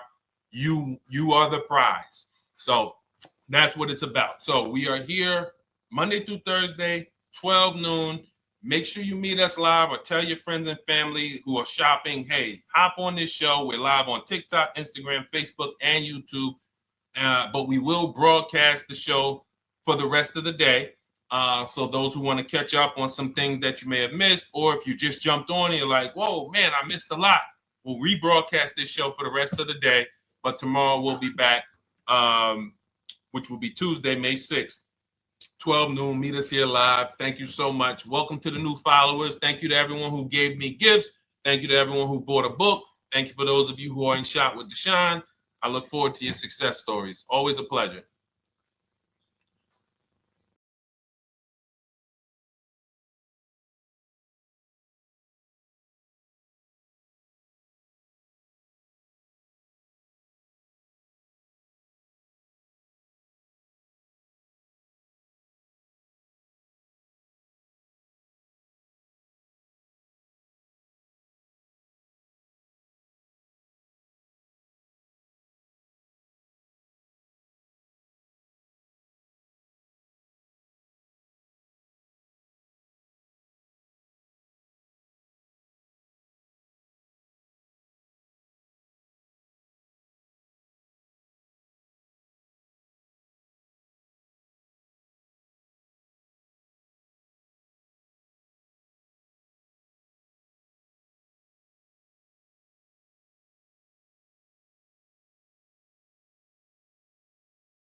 And welcome to our Tuesday, May 6th live. We do these live streams at 12 noon, Monday through Thursday. I am your host, Deshone the Auto Advisor. And for those of you who've never met me, I have devoted the last 4 years to teaching people how to get the best deals on cars and to learn all the mistakes that the industry, the car industry, would love for you to continue making, because they make a lot of money when you make mistakes. And so what we do here is we really just do questions and answers. I will teach on various topics that I feel are widely misunderstood, like the subject of leasing. And some of you who are new here, if you've never been here before, could you type a 1 in the chat if this is your first time on a stream? We do these streams about 60 to 90 minutes. And if you're going to get the most out of them, we just ask that you lock in, that you focus, because we will be talking about $1,000 mistakes. Nothing here that we'll be talking about over the next 60 to 90 minutes is hundreds of dollars. You know, I'm not looking to, have you spend some time with me on a Tuesday to talk about how to save hundreds of dollars. No offense, I'm sure that's important to some people, but we are here to talk about things that are affecting your bank account by the thousands every year. And so if you got some time, I would love for you to hit the like button, like wherever you are, and let's just tap in. You can start to type your questions. This whole stream is sponsored by my new digital book. It's called Cars from Home, 7 Steps to Saving Time, Money, and Avoiding Dealerships. It's a digital book. It's 5-star rated. Thank you to everyone who's rated the book and reviewed it. And it's normally $97, but for the next 30 minutes while you're watching, you can grab your copy for 75% off. That's our welcome offer. We always like to reward people for taking action. So you can get your copy for $24 instead of $97. And you can just head to my TikTok bio. You won't leave the show, my Instagram bio, the Facebook comments, or the YouTube comments, and use that link to get your welcome offer, and you'll have everything we teach. So as we go through this for the next 60 to 90 minutes, if you're like, whoa, Deshone, this is a lot. Wow, this is a lot. You can grab the book and make sure you have everything that I teach and everything in a step-by-step format. Okay? So I have my man Dolan moderating. Good afternoon. Thank you, Johnny Miller. Good to see you, Lil G. Again, guys, we are live. This is our Tuesday, May 6th live. We're live every Monday through Thursday at 12 noon. But we do rebroadcast these throughout the day. For those who cannot make them, you can watch the rebroadcast, or if you got to go back to work, we'll be rebroadcasting it for the rest of the day until our show tomorrow. All right, so let's start with the questions. You can feel free to get into it. Okay, do you have to get the extended warranty? This is a great question. This is car specific. A Honda, Acura, Toyota, in most cases, have always had low cost of maintenance and their parts are inexpensive. When you're buying an extended warranty or you're considering it, it is a risk product. It's an insurance plan. So that means you can pay for something and not use it, just like car insurance. You don't necessarily use your insurance until you have an accident. Same thing with an extended warranty. It's an insurance policy. So what you're trying to do with any insurance is see what is the likelihood that what I'm paying for this is going to exceed the price if I did need to use it. So in the case of a vehicle, when you're trying to determine what should I get an extended warranty, there's 2 things that are important. Does this vehicle that I'm purchasing have a high likelihood of things going wrong? We know, and some of you have had cars with histories, and we know there are certain cars, they tend to have things go wrong more than others. And what I like to do is go right to Google and type in repair cost, because this is the second item that we are looking at. We're looking at average repair cost. So if you're buying a 2010, a 2015 Nissan Altima, 2018, Hyundai Sonata, you go right to Google, you type in 2018 Hyundai Sonata average repair cost. Now, if you see that those typically go on the lower side, then that can take a lower set of risk where you might say, all right, likelihood of these things going wrong on this car is slim. But if you see that the repair cost is on the mid to higher side, that's shifting more risk to if something goes wrong, the cost for you to pay for it out of pocket will probably exceed the warranty. So when I work for Mercedes-Benz, who's new here? Type a 1 in the chat if this is your first time on a stream with us. First time you've ever been here, type a 1 in the chat. First time. What's up, William? What's up, DJ Ant Nice? Good to see you. Maggie, good to see you. Enrique, good to see you. Miko, good to see you. Tetra Washington, good to see you. Jan, good to see you. Claire Clairvoyant, good name. First time, if this is your first time, just type ones in the chat so I know. I don't want to assume anyone knows who the heck I am and what my experience is. Daniel Thompson on Facebook, great to see you. So I worked for Mercedes-Benz for 5 years, General Motors for 5 years, and I ran my own brokerage, my new car brokerage, called Cars from Home. I started it in 2016. Now, when I worked for Mercedes, when people were purchasing a Mercedes, what I would tell them is buy as much warranty as you can afford. Buy as much warranty as you can afford, because I knew that when something breaks on a Mercedes, nothing's under $1,000, and typically it's $2,000-$3,000. So a $4,000 warranty on a Mercedes Benz is usually worth every dime. But at the same time, we have cars that, again, less likely for things to go wrong. And then when things go wrong, if they go wrong, they can typically be repaired inexpensively. Good to see you, Arms Reach. Welcome on Instagram. Shout out to the people checking in live. Great to see you all. So that's how you're measuring extended warranties. You don't want to get an extended warranty on a vehicle that has a low cost of repair and a low likelihood of things going wrong. You can then take your money, put a little bit to the side, have a little emergency fund, that same $3,500 that you would have put into the warranty, or $2,500, you put that to the side over the course of a year, 2 years, put $100 a month to the side, and then have that be your cushion just in case things go wrong. It's better for you to have that money in your bank account, and if things go wrong, you take it to your mechanic. You must have a local mechanic. You guys know I swear by local mechanics on cars that don't have warranties. Even if you have a Mercedes-Benz, a BMW, an Audi, something that is typically harder to work on and takes more of a specialized engineer, there are still plenty of places that have those. I mean, there's shops where they used to be Mercedes-Benz techs. Now they have their own shops. This is who you want, because their cost, their labor is going to be probably 1/3 of what a dealership is going to be.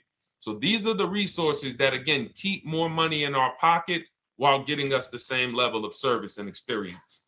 Okay, great question. Welcome, Uncle Nene. Good to see you. Uncle Nene. All right, listen. Nicole, good to see you. All right, Dolan, you can pull up the next question. Feel free to start typing your questions. And as we get more questions in, we'll try to get to all of them. You guys know we're not always able to, but we do try to get to all of them. How do I shop around for the best lease deal without affecting my credit? Well, first of all, you're talking to someone who's, just so you know, I've taught thousands of people to lease. I've gotten 7 leases. Now, when we look at what we are doing with a lease, first, we have to consider how we want the information presented to us. We are not letting dealers tell us how they're going to quote us. We are telling the dealers how to quote us.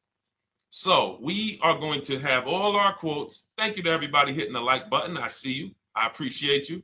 And shout out to the sharers. As I see people who share, I always like to give the shout outs to the people who share this broadcast with their friends and their family. And thank you to everyone who's giving gifts on TikTok and Instagram. Appreciate you all. So what we are doing when we're telling a dealership, you give us a quote with first month's payment only out of pocket, 12,000 miles per year, and put all the taxes and fees into the payment, assume tier 1. So we are presenting it now in my book and in my Shop with Deshone programs, my video checklist. I have all the templates. If you're going to do this yourself, you just need to remember how you're presenting this. You can call around to dealerships, because there's 2 ways to do this. Shopping from home. Cars from Home is about showing you guys, and I'm going to be showing you guys a ton of payments. And listen, I don't want you to feel bad, because some of you are going to see that you've left a lot of money on the table. Part of what I have to do here, and I've been doing it for 3-4 years now, is I have to tell you the bad news. For 3 years, I did a masterclass called Everything You're Doing Wrong Buying, Selling, and Leasing Cars. We put probably over 15,000 people through that masterclass. But those were people who were willing to hear the bad news They knew, Deshone, I got to hear the bad news to get to the good news. So as I show the difference in the prices that we get and the people who listen to me get, more than, forget about me, the people who are like you, the people who are on a live, saw a video, and then took action and learned and use our processes, the results they get compared to what you're getting. You're going to see, wow, they're saving $3, $5, $7, $10,000 more than me every single car. And so the Cars from Home system is about bidding. It's about turning your car purchase into a bid. You're no longer begging. You're no longer going into a dealership and begging one dealer to sell you a car, and then you go to another dealer and beg them, sell me this car, please take my money, please take my money. Meanwhile, you're not seeing the entire market and the people who would compete to get your business and gladly give you the service that you deserve by giving them a $30 to $50 to $100,000 transaction, which is what your car purchase is. So now so the big thing to understand right off the top is, now I need to learn this bidding. I need to learn to get multiple offers. So you can do this by phone. You want to do this by phone, you can call around, but you must give them that information in order for you to compare the deals the right way. Lynette, good to see you. Christina, good to see you. Melvin, good to see you checking in. Rudolph, I see you. Once you actually give them that information, 12,000 miles per year, first month's payment only, due at signing, taxes and fees in the payment, assume tier one. I want the tier one offer. Even if you think I not qualify. Now, if you got a credit score above 670, all your FICO scores, most of you will qualify for most tier one leases. So you want to see, what does this look like as I get my offers? Once you get your offers in this format, you can use the 1% rule as the gauge. The 1% rule is been around for more than 20 years. Everyone who leases and who's savvy, we understood if your lease payment is 1% of the MSRP or less, you stole the car. That includes taxes, that includes fees. You're still in the car. So example, we're looking at a $30,000 car, Hyundai Sonata or a Hyundai Elantra, $30,000 car. When we shop all our offers, if that lease payment is $300 per month, with only $300 due at signing. In other words, I show up, here's $300. Good to see you, GDTV. Thank you for checking in on YouTube. Once I give you that $300, that's my payment for the next 35 months.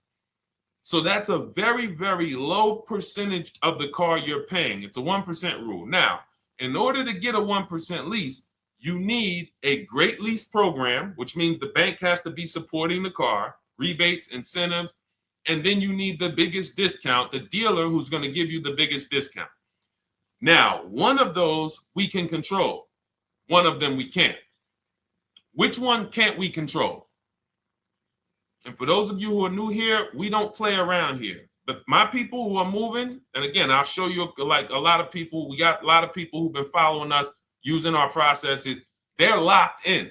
They're not casually on a live here. We're not casually here talking. They are locked in. Like, boom, okay, I hear you. They're answering, they're typing, they're not, vacuuming in the kitchen and trying to hear. You can't do. We're talking about your second most expensive purchase of your life. It's going to be, you got to lock in. You got to challenge yourself to block out the distractions while we're on this stream, because this is your money. And if you don't take your money seriously, the car salesman will take your money seriously. Oh, I like that. Praise the Lord. God is good. You don't take your money seriously, the car salesman will take your money seriously. Man. So, all right, now somebody remind me the question I asked. I got so happy about that little catchphrase that I forgot who we were. So I know we were discussing, okay, we're talking about the 1% rule. So now, one of the things we can't control is the bank. We don't know what the lease payment, what the lease program is on a car. So when we shop cars, we are going to now look at multiple offers, and here's what you're going to see. Now, I'm going to show you an example of how we know or how we expose where the dealers are concerning pricing. Now, you can't see this on TikTok, but on YouTube, Instagram, Facebook, you guys can see this. I'm going to tell you guys about it. YouTube just doesn't let us do the same type of stream. But this is a particular Infiniti that we shop for. We have offers ranging, this is a $61,000 vehicle. We have offers ranging from $680 per month, which is a 1.1% lease. So a $61,000 car, $680 per month, that's 1.1%. We divide the monthly payment into the MSRP. Now, we can see here that there are some offers already from dealers that are almost $900, $889 per month. $889 per month, $873 per month. So now when we look and we say, whoa, how can we have we have all these dealers have the exact same car, yet one of them is $200 per month higher than another dealer. Exactly. We call them the 80%. The 80%, even after back and forth, even after, hey, we'll take off some money. All right, we'll drop the payment $50 a month. Their offer is still so high. It's a horrible deal. Now, why would they offer this? And this is consistent. So I don't want y'all thinking, well, the dealers that I walk into, they're different, Deshone. They take off more money. It does not matter what you think. If you don't have the market reports, if you don't know how to get multiple offers so that you can see, we do this all around the country. We have students all around the country in Cars from Home. We have people we shop for. We have over 13,000 books sold now. Like, we have lots of data to prove this. 80% of dealers are going to be overpriced. This is another particular deal on a Toyota, a market report. And you guys can see that the out-the-door prices here, list price, $32,000. Out the door price with taxes and fees, $38,000. That means that dealer is charging all types of fees on top of their price. The $39,000 MSRP. Look at line number 3. $39,000. Out the door price is $41,000. We can see $39,000 out the door includes taxes, includes all the fees. So we can see that these out the door prices in the left, in the right column, are way higher than the MSRP, $35,798. Out the door price is $39,700. But look at the green. Look at the green. This is what we call, we found the dealer at this time who wanted to win the bid. They wanted to win the bid. They needed the car sold. This is a rotation. We don't say to them, wow, they won the bid one time, so they must win the bid all the time. No dealer can win the bid all the time, or they'll be out of business. But in this particular case, at this particular time, for this particular client, this dealer said, we're going to sell this car for that's $35,500, and out the door with taxes and all the fees, $34,994. That is a over $4,000 discount off this vehicle. When all the other dealers are, not only are they not giving you a discount, they're charging over list. And they might come and say, all right, we'll take off $500. We'll take off $1,000. We'll take off $1,500. They might start so high with you guys that you think, wow, they started up here and I talked them down. They took off $3,000 from me, but they already were $3,000 in fake fees, protection plans, and all of this padding, dealer adjustments, which is fake fees. So whenever they say, because the dealer gets a minimum of a 6% profit margin, from list to invoice, we have profit. From invoice to holdback to triple net, we have money. That's all the profit margin. On top of that, when we add a dealer adjustment, what we're saying is we're going to sell this car to someone who does not have the skills to find our competition. And they're going to come in, and if we got to take off $2,000 to make them think they won, this is what we're going to do.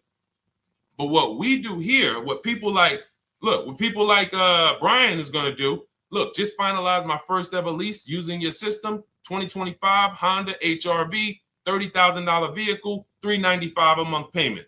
no money down. His initial quote was $434. He ended up using our calculator, which we have in our book and in our program. If we put all our offers into that calculator, it tells us what to counter. He gets that offer for $395. That's his deal. We look at somebody like Wendell. Look, thank you. It's the least I can say for your book, Cars from Home. We're still in the middle of the process. Just sold our car today, like 10 minutes ago, for 30% above value. Why? Because he got bids. Look, using the insights from your book. I've read the book multiple times and told many people about it because it's that good. It's so intuitive and insightful. We'll be moving to the next step soon, and I'll write again. So now you heard him say we're moving to the next step soon. Step 2 in my book is the equity assessment. That's when we get bids for the car we have. We get bids. You're going to go to, listen, you should never be trading your cars in. Let me ask you all a question. Do we get the most money for you name me one thing that we get the most money for that thing trading it. Name me one thing. If I had this iPhone,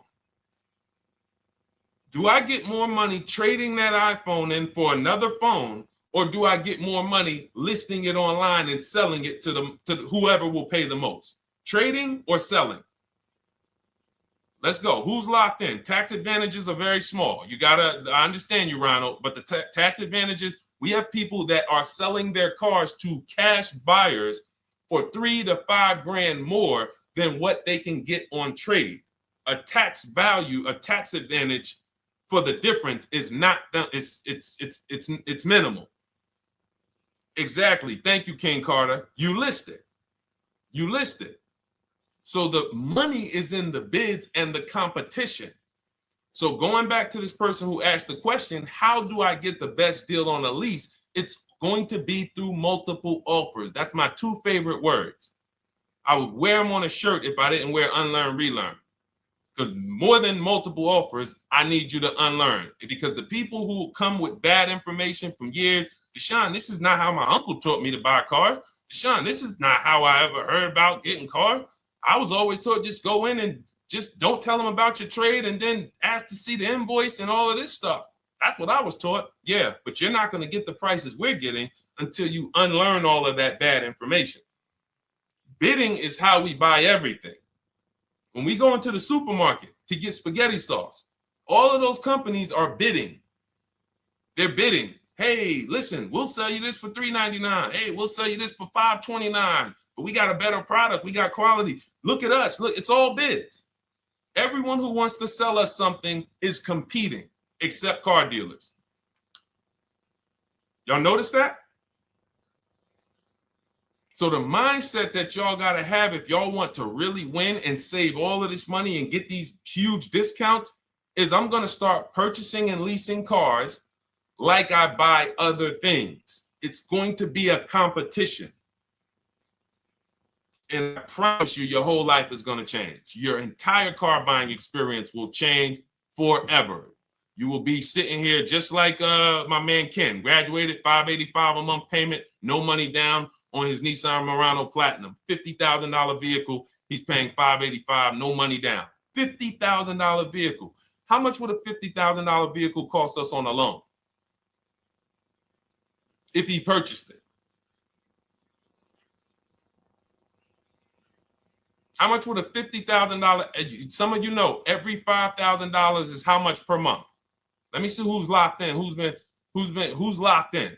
Every $5,000 is how much per month on a loan. I see you, Daniel Thompson. Check in. Good to see you, Dane. Thank you for breaking it down with complete truth. Keeping eyes wide open to know what to exactly expect. There you go, Dane. Welcome. Glad to have you here. We do not play around when it comes to this. All I want you doing is winning with cars, in love with your deals every time you get a car. All right, nobody knows the 5,000. How much is every $5,000 on a car payment? Come on, y'all. These are principles we've been teaching. Thank you, Daniel. $100. Thank you. $100. So we always want to default to a 5-year loan. I'm going to tell you why. when you default to a 5-year loan, you're in a safe position. Now, defaulting to a 5-year loan means when I look at a $20,000 car, I'm thinking $400 per month. 5-year loan, every $5,000 is $100 per month. If worst case scenario, I'm trying to get a little bit more car, then I'll go to a 6-year loan, but that's the max. I'm not going past a 6-year loan on a car. That's like going to a 40-year mortgage on a house. They're available. It's not a good idea. So when we look at these, you say to yourself, wow, a $50,000 car, that should cost him, if he did no, remember, this is a no money down deal. We're just looking at how much money we're putting in these cars. That car would cost him about $1,000 a month if he purchased it, 5-year loan, no money down. Which is why when people purchase their cars, what do they typically do? Come up with a ton of money, 10 grand, 15 grand, 20 grand, because they're going to pay into that car to try to lower that payment, because that payment. But some of us who don't have the down payment, we're financing most or all of the car. But here's the thing. I don't want you to feel bad if you're one of those people who's like, Deshone, I really don't be having those down payments of 10 grand, 15 grand, but I want to drive something quality. Exactly, I hear you. Here's the bad part about the people who are putting 15 grand down on their cars, but they're breaking the 8-year rule. This is what we call in Cars from Home and everything I teach, the most important question is how many years are you going to keep this next car? If it's not 8, then we don't purchase those cars, because here's what happens with people who go into their bank account, slap $15,000 down in a car, and don't keep the cars 8 years. And if anybody's willing to be honest, they will confirm this right here on the stream. When they go to replace that car in 3 years or 4 years, they literally have a little bit of equity. Maybe they're just breaking even. They're not getting that 15 grand back. It's gone. It's gone. Anyone who puts 10 grand down on a car and then comes back in 3 years, 4 years, all right, I had the car 4 years, 5, listen, I'm going to switch this thing up. They still have a payment. They are barely breaking even. Meanwhile, their payment was 400 or 500, almost double what it would have been if they leased a car, got a below market lease, and they drove a car, no warranty after 3 years, they're driving an inferior product. So if it sounds like I'm here to destroy people from purchasing who are not keeping their cars long-term, that is the goal.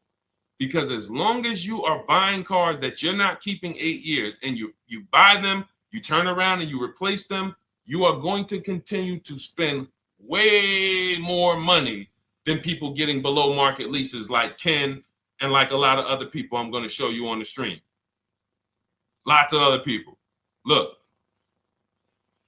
dealer American Senior Benefits Plan. He's enrolled with us under his company name. Dealer MSRP on this car was $36,300. 2025 Kia Sport X line. MSR, boom, boom, 561. Monthly payment is $400. Use the system back and forth. Got $400 a month on a 2025 $36,000 car. Once we put our taxes and fees in that would be a $700+ payment. $700 payment. He's paying $400. And y'all wonder why people are losing cars. $300 more per month to drive the same car? It's ridiculous. Imagine somebody like you, when you learn, now you're pulling up. I'm going to tell y'all one more story, and then we'll go into some more questions, because you might not remember what I'm saying.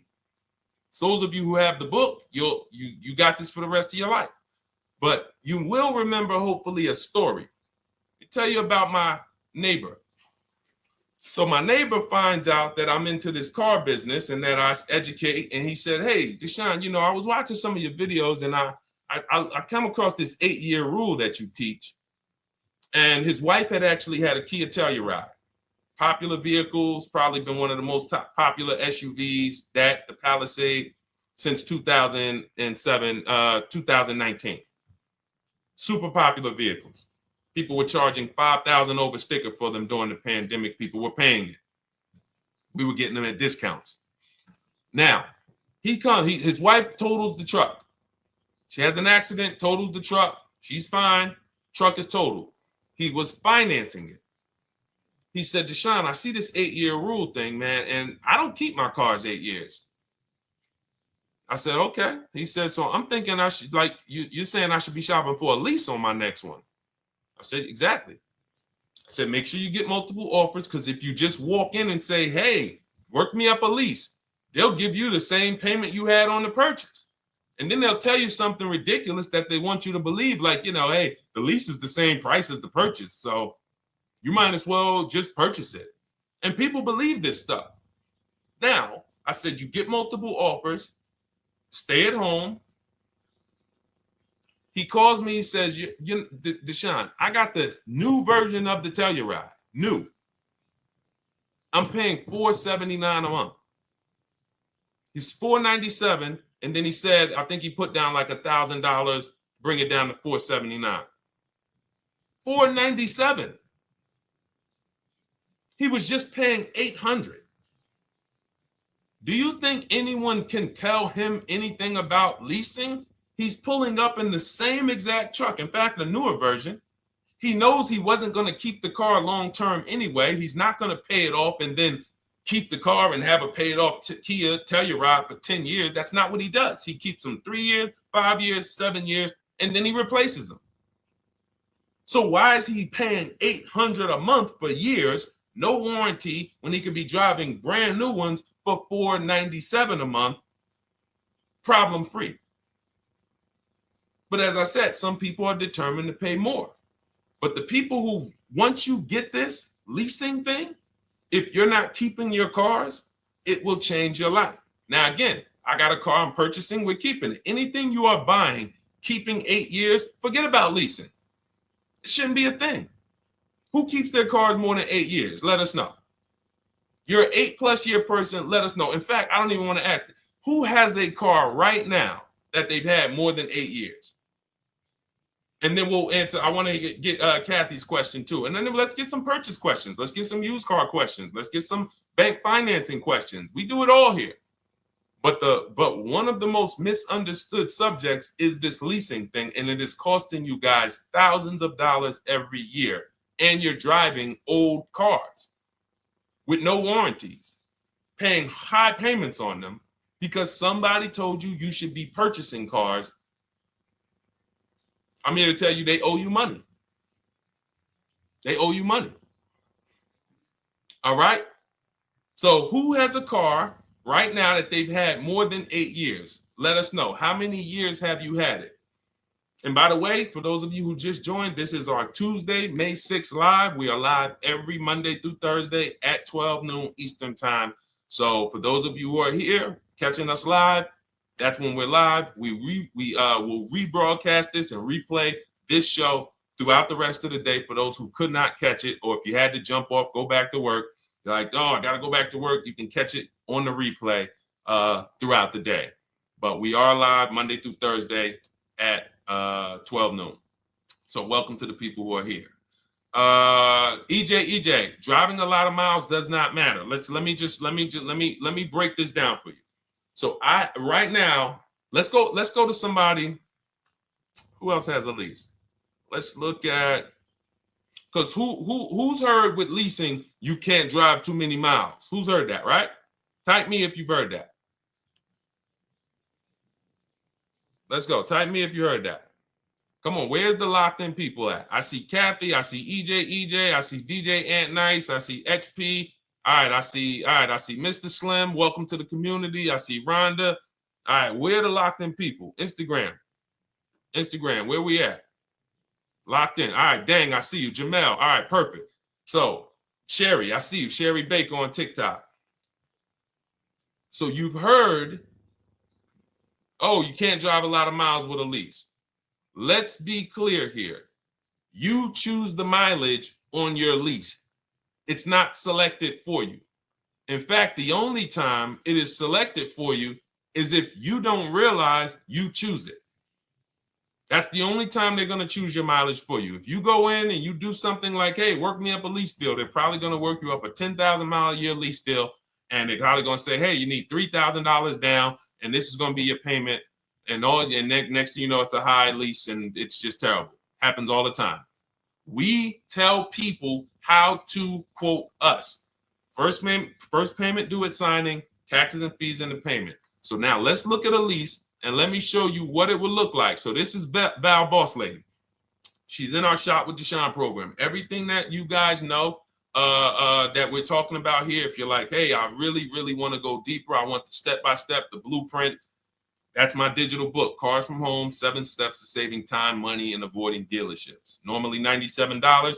You get a welcome offer. It's 30 minutes because I want to see you win, and you get 75% off for 30 minutes. If you go to my TikTok bio, Instagram bio, YouTube comments, Facebook comments, click those links, and then click that one that says $24 welcome offer. 30 minutes only, reward for taking action. You have everything we teach, the low market leases, the low market purchases, used cars, bank bidding war, making banks and credit unions bid, all of that, $24. You can, somebody emailed me yesterday, said, I'm $15,000 up with what I've learned from you already.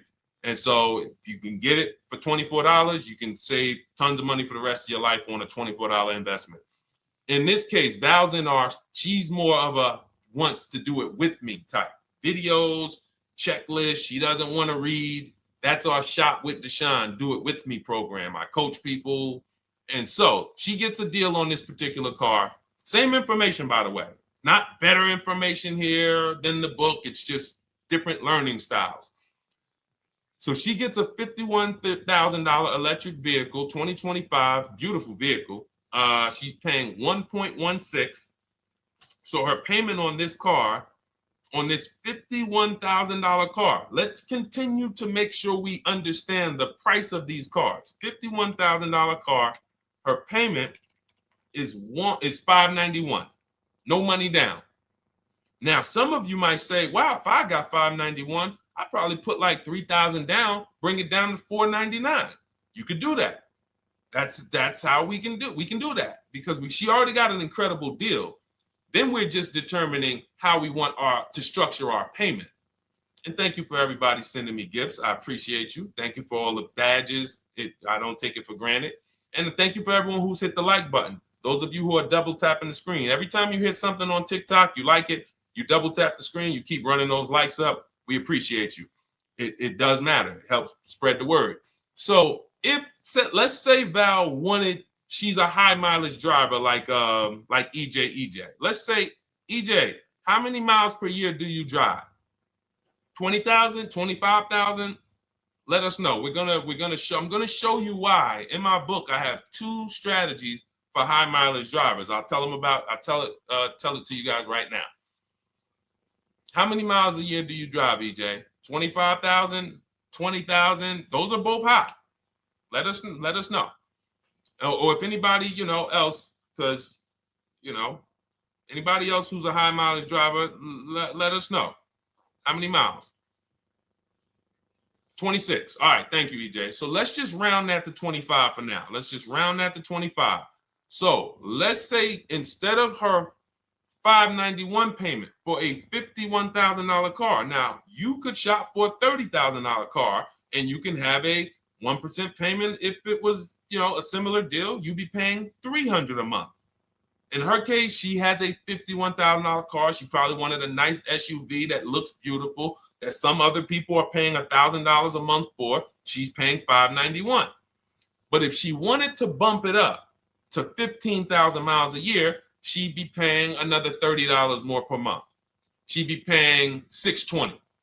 Now, if she wanted to bump it up to 20,000 miles per year, she'd be paying probably another $80-90 per month. So she'd probably be paying $700 to drive 20,000 miles per year. Now, let me tell you guys, because some of you guys who are like, yo, man, those payments are high. We're talking about $50,000 cars here. So if you were shopping for a $30,000 car or $35,000 car, naturally, if we took the same exact numbers, let's take a $35,000 car, 1.16 lease. That's a 406 payment, probably $399. So now, in order to go, and let's say you're a high mileage driver, just like EJ, you want to add another 15,000 miles to your lease. You're probably going from 400 to 550 or 575. But you have all the mileage you need. And here's the beautiful thing about that. If I'm paying $175 more per month, but I get all the mileage I want, and when I drop this thing off, I get a new one, I don't have to worry about negative equity, and I put no money down. That is way better than what most people are doing out here, what everyone's doing. Because I'm gonna tell you what most high mileage drivers do who don't put money down. They will go in, buy a car, take a super long loan, 6 years, 7 years, just so they could afford the payment. Now, here's what happens. They drive the car, they put 25,000 miles a year on it. They come back in 3 years or 4 years, and they say, wow, I got 100,000 miles on this thing already. Let me go and swap out the car.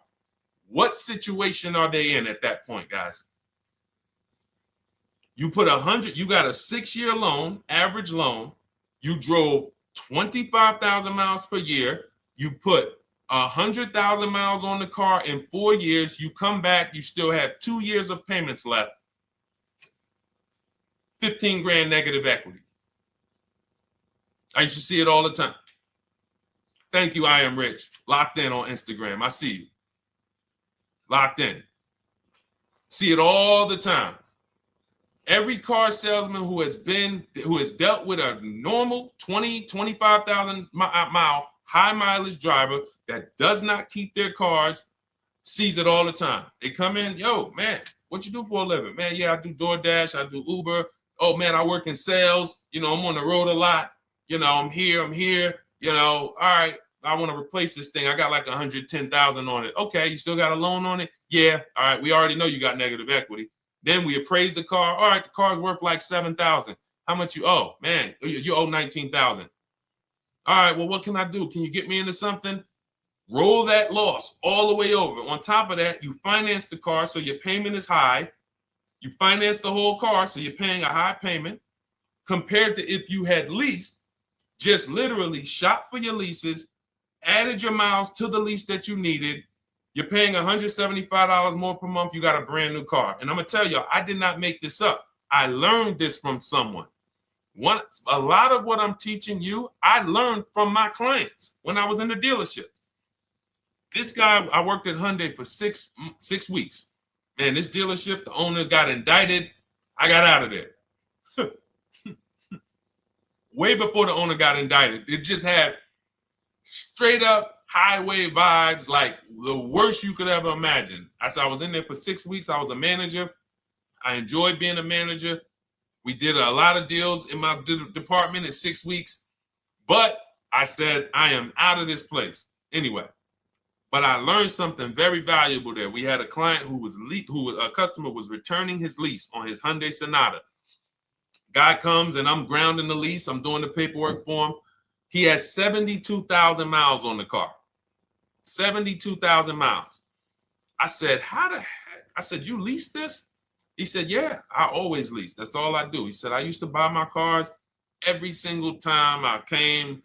I had to put large down payments, 10 grand, and then I'm still having negative equity when I come to trade it in. I'm having high payments. It's ridiculous. I looked at his payment, and let's say the average payment for a good deal on a Sonata at that time was $300, $325, whatever it was. He was only paying like $550. He was only paying like $150, $175 more per month. He had a 25,000 mile a year lease. And that's what he did. I drive these cars. I'm on the road. Boom, boom, boom. I change my tires. I do my maintenance. 3 years. It's a fixed cost. There's no variable cost. I don't have any surprises. I'm not getting hit with a negative equity bill that I got to transfer, which means when I transfer my negative equity, I get less car on the next transaction. Because if I got to bring over 15 grand of negative equity, that's probably 300 a month that I'm paying for my old car when I get my new car. So if my new car was 400 a month, but my negative equity is another 300 a month, I'm getting less car for my money because now I got to take all those losses and bring them over to my new car. This is high mileage drivers and people who don't understand leasing. That's why you're losing so much money. And when you just flip the switch and realize Deshone is not talking to me emotionally, I am not talking to you about never do this, never do this, like these other people who say this, do this. This is how you buy a car. They never talk numbers. Y'all notice that? You notice that, right? You never hear them talk numbers. It's always never do this, always do this. This is the worst way to do this. This is the most expensive way to do this. This costs you the most money. They never talk numbers, though. That's why everything I do is to show you the numbers. Thousands of transactions since 2006 in the car business, helping people the last 4 years all around the country. This is the numbers that they might not understand. So if you're not keeping your car 8 years, it does not matter if you drive 20,000 miles a year, 25,000. You should be looking at a high mileage lease. Or my second strategy for high mileage drivers is this, because some of you want a nice car. This is for my people who you're like, man, Deshone, I'm on the road. I got my car that I do my work in. I kind of, slep it around. I don't really want to lease something and then put, that wear on it. I got stuff. I'm throwing bags in the back, whatever it may be. There's a strategy we created called 2 cars, 1 payment. And what will happen is your first car will be a purchase. And if you have an existing car, you're going to keep that. So let's say you have a car now, you're driving a lot of miles, you're doing your 25,000 miles a year. You pay that car off. You keep that car, and then you go and you lease you something nice, regular mileage. So you might get a 12,000 mile a year lease, and then you drive 12,000 in your mileage car, 12,000 on your nice car. Because some people are like, I want a car that I could, when I need to go somewhere nice, this is what I want to drive. When I'm with my family, this is what I want to drive. But when I go to work 5 days a week, I'm going to drive my mileage car, 3 or 4 of those days, and then I'll take the lease maybe 1 of those days, and I'm splitting the mileage. You still have 1 payment. It's low. And then every couple years, you replace the mileage car or you replace the lease car, and depending on when the lease is up. But you want to keep that, and that mileage car should be something that will last. Ideally, something that you can get 200, 300,000 miles a year out of that car, because that's what that car is there for. Man, I'm hopping in this thing, man. Oh, transmission went out at 170,000 miles. Go get you a rebuilt transmission, boom, boom, drop it in there for $2 grand, get another 80,000 miles out of that car, but you still got your lease car and you're just splitting the mileage. Both of those are short-term strategies for high mileage drivers. That is not for long-term people. If you're a long-term person, I keep my cars 8+ years, forget about leasing. You should just be finding the best deal, below market purchase, keep the car, something you can keep for 8+ years. You can put 30,000 miles a year on a car 8 years in a row. If you get the right car, and in 8 years, you got 240,000 miles, and then you replace it. Forget about leasing. This is only for you guys not keeping your cars 8 years. You're getting killed on depreciation. You're paying tons of money. This is you are the people who should be leasing. Okay?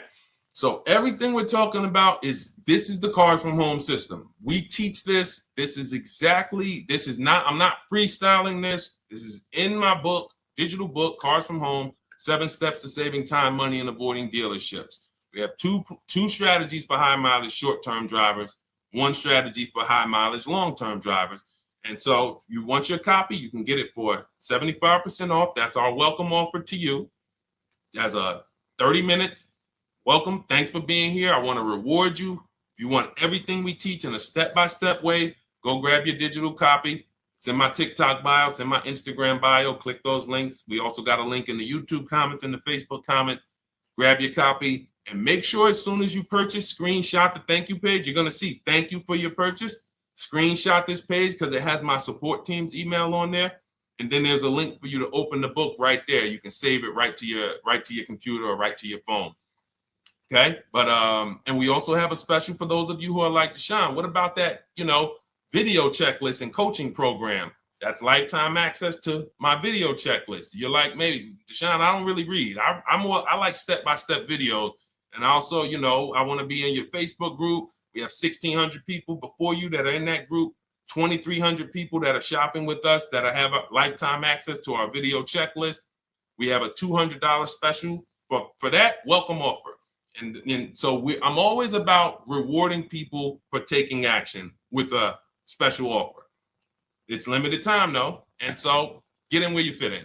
All right, let's keep it going. Thank you, Corey. Said amazing knowledge. Thank you. And I'm glad I saw somebody said that's a great idea with the 2 cars. Thank you. It's a great idea. All right. You've convinced me to lease my next vehicle. Awesome. Awesome. Does your service shop for lease terms on the car? Absolutely. If you qualify for done for you, that means you just want to relax. That means we only shop for new cars and leases for people, new purchases and leases. And you have to have a FICO score over 670. But yes, here is a market report that we prepared for a client. Let me put on Do Not Disturb. Here's a market report we prepared for a client. Okay, so I showed you that that's an affinity. We didn't even finish that. We had just started for this client. But this is, do I have one here? No. Do I have a lease market report here? Yeah, right here. So that's an example of what a Kia, this is a particular Kia lease where their best offer was a 1.27 offer. Now, here's how you know you found the bottom of the market. And again, whether you're using the book or whether you're calling around, again, you can call around to do this. The key is not going into dealerships. You cannot do this going in. Once you get your offers, you know you found the bottom when your best offer is between $150 to $200 less per month than your worst offer. And if you're purchasing, you should see a spread of between $3,000 and $5,000 minimum between your best offer and your worst offer. That's when you know you've shopped correctly. Because until you find the 80% dealers, you have not shopped correctly. If you're like Deshone, these prices still seem close. You have not found, you're talking to the 80%. You haven't found the 20% yet. Because the 20% is going to be that $3,000 to $5,000 less than the 80%. That is just the numbers. That's the way it works. So yes, so when some cars you're going to see that the lease program won't allow for a 1.1% lease. The best offer, like, we've shopped Hyundai Palisades for years. And I got my dad one back in November. And his best offer is like around 1.3, 1.28. That's the best I've ever seen on a Palisade. I've never seen a 1.1 on a Palisade. I've had people in our Charles. Some of you know I posted pictures of him when he got his Palisade last year. We clear out the old pictures because we got a bunch of new people with 2025. So we're not going to sit here and talk about 2024s anymore. We got Ken, we got Melissa, we got Sheree, we got a bunch of new people, just Ralph. We're not going to, but I do remember posting Charles who got his Palisade and he's like, he shopped, used the system, got his multiple offers. Best deal was 1.3. So that's where it comes in at because of the lease program. That dealer is already taken off to win the bid, probably taking off $5-6 grand. But if they don't have more rebates and more incentives and a better, then it's not going to lead to a 1% lease. So the 1% leases come from major incentives. Maybe sometimes they have too many of the vehicles. They want to move them. Lots of bank support. But what I tell you is you should be looking for between 1.25 and 1.5. That's how you should budget for a lease, between 1.25 and 1.5. That's a great deal. And if it has a really aggressive lease program, once you get your bids, you're going to see it fall under the 1.25. You see it fall into 1.1, 1.2. but we don't know what the lease program will be until after we shop for that vehicle. Okay? So yes, absolutely. It's an empowering way to shop. It's also fun because you can see, man, I'm not begging anymore. Like these people are like, please do business with me. Please do business with me. And then you start to feel bad for everybody who's still in those dealerships doing it the old way because they're talking to the 80%. There's no way they can win. They don't even know there is an 80% to realize that's who they're talking to. So when the dealer says, all right, I'll take off $4,000, they're like, wow, I won. Man, the dealer took off $4,000. But if they saw the whole market, they would understand that that dealer actually is overpriced by $7,000, $10,000. So taking off the $4,000 means nothing. It's just sad. It's a sad thing. And that's why I spend my time trying to convert you guys from negotiating one-to-one to getting multiple offers so that you can see for yourself. All right. Thank you, Julie, name Richardson. Thank you for sharing. XP got the number 2 gifted badge. Forgive me because I don't really know what that means, but I just know that's what it's saying. So I appreciate it. Thank you, Corey22. Sherry Baker, thank you so much. Number 1 gifted badge. All right, let's go to some more questions. We got some more questions. Dolan, I'm sure you got a lot of them. And what I'm going to do for the rest of the broadcast is just try to do rapid fire questions and answers. Okay. And if you guys want me to go deeper on any particular subject, then just feel free to say, hey, could you go deeper on that? How do you get a car loan with bad credit? Well, we have a resource. It's not our company. We have nothing to do with them. But we always try to stay up to speed on who's financing people with bad credit, because the goal is you don't want a dealer controlling your financing. Somebody just came up to me. He's a neighbor. He's like, aren't you in the car business? I said, well, yes and no. He's like, well, listen, I got a connected Acura. Anybody you send me, they get anybody approved, I'll give you $1,000. I said, okay, cool. Thanks for the information. For them to give me $1,000 just for sending the customer, and he's also a middleman, he's not a salesman, how much money are they making on the customers?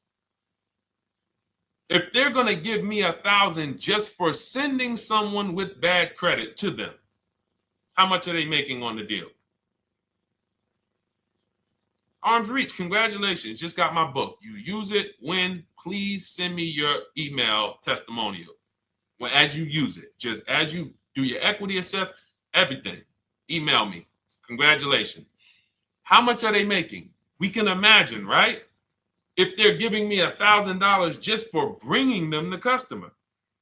So this is what happens when you let the dealership control the loan. Because why do we separate? All right, I'm gonna break something down I call the 3 pillars of great car deals. Three pillars. You can't get a great car deal without maximizing each pillar.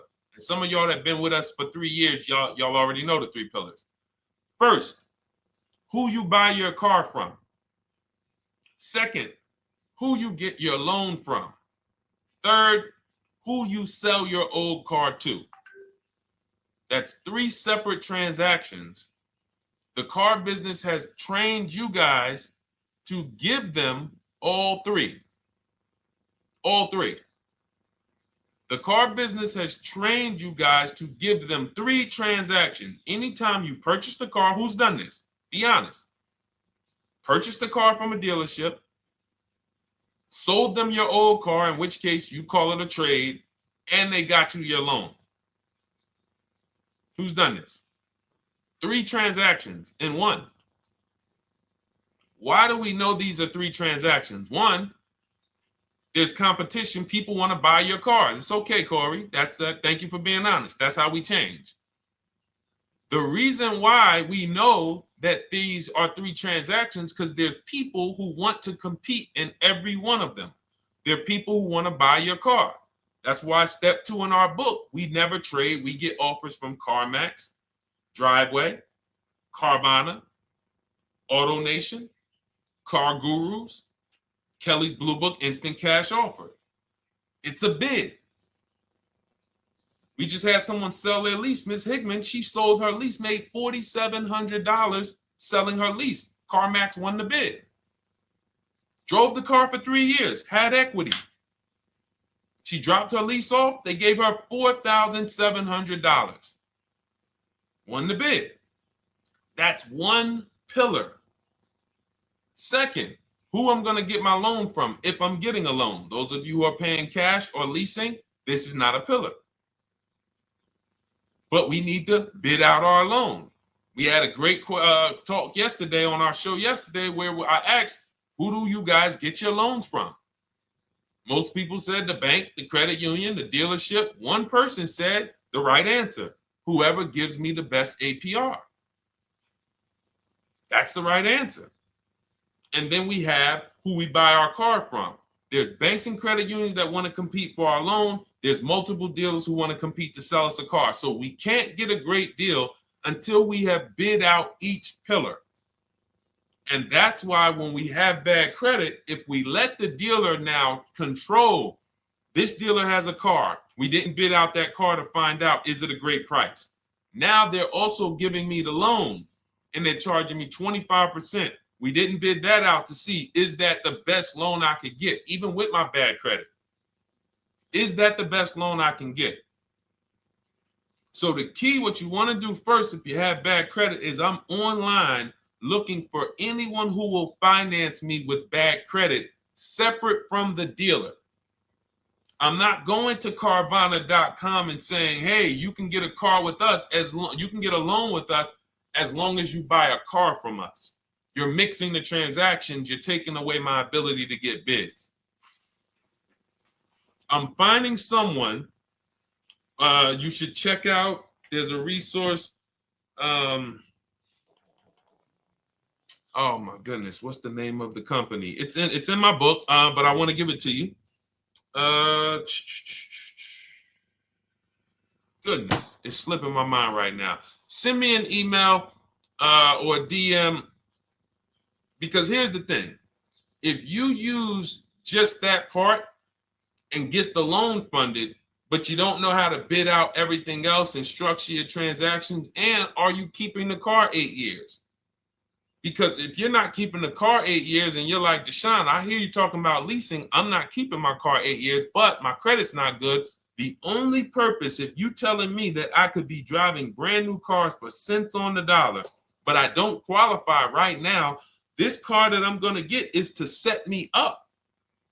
So I'm not going to get a $30,000 car. I'm going to get me a $12,000 car, $10,000 car, the cheapest car I can get a loan on, so I can establish a payment history. And once I establish a 2-year payment history, yeah, I'm going to drive a car less than what I could drive. I got the money. I could afford more than this. But you're not setting yourself up for the right transaction.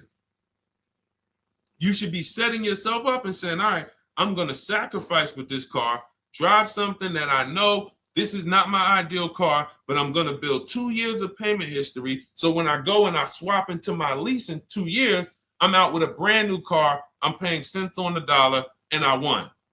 But it was a plan. It was a long-term plan. This is the second most expensive purchase of your life. You can win every single time, or you can lose and set yourself and your family back 5 to 10 grand each car or more. Every time you get a car, it's 5 to 10 grand more you're coming out of your family's bank account than what could have. Then you got the car breaking down. Now you got tow trucks, all because you don't have an actual plan you're rolling out. And that's what I see a lot of people do with bad credit. Oh man, I got bad credit. I'm just going to go and get me something. I could afford $600 a month. And they go and buy the most expensive car. But because 25% interest is on the loan, they're not getting the most car for their money. Now, 3 years down the road, they're going to pay the high payment, still have negative equity because their interest is so high. And then they go and swap and do it again. And because the payment's so high and the car is older, because they want something fancy, but they really can't get that because, again, the interest is high. That's eating into their budget. Now they're going 3 years down the road. They missed 3 payments. They were late 3 times, so they're no closer to leasing. Credit's still bad. This is disaster. So if you're a long-term person, I break it down for you guys into two groups of people: long-term, short-term. Long-term high mileage driver, short-term high mileage driver, different plan. Long-term bad credit person, short-term bad credit person, different plan. If I'm a long-term person with bad credit, here's what I'm doing: finding the absolute best car I could find, getting bids, either new cars or used cars. We got the strategies for both. You can use the marketplaces, cars.com, Car Auto Trader. We got a whole strategy for how we find used cars, but you find that car, you pay your loan of 20%, 19%, 18%, if that's the best you can get. Because here's what you're going to do. In 2 years, you're not swapping into a lease. In 2 years, you've established a payment history, you fixed your credit, and now what are we going to do? You got a quality car. You're not thinking about trading it. You're not thinking about replacing it. You're like, man, this is my car. It's a great car. I'm just paying daggone 20% interest. What do I do now after 2 years? Now that my credit is good because I got a quality car, dependable car, I'm focused on fixing my credit over 2 years. What am I going to do after 2 years? Anybody?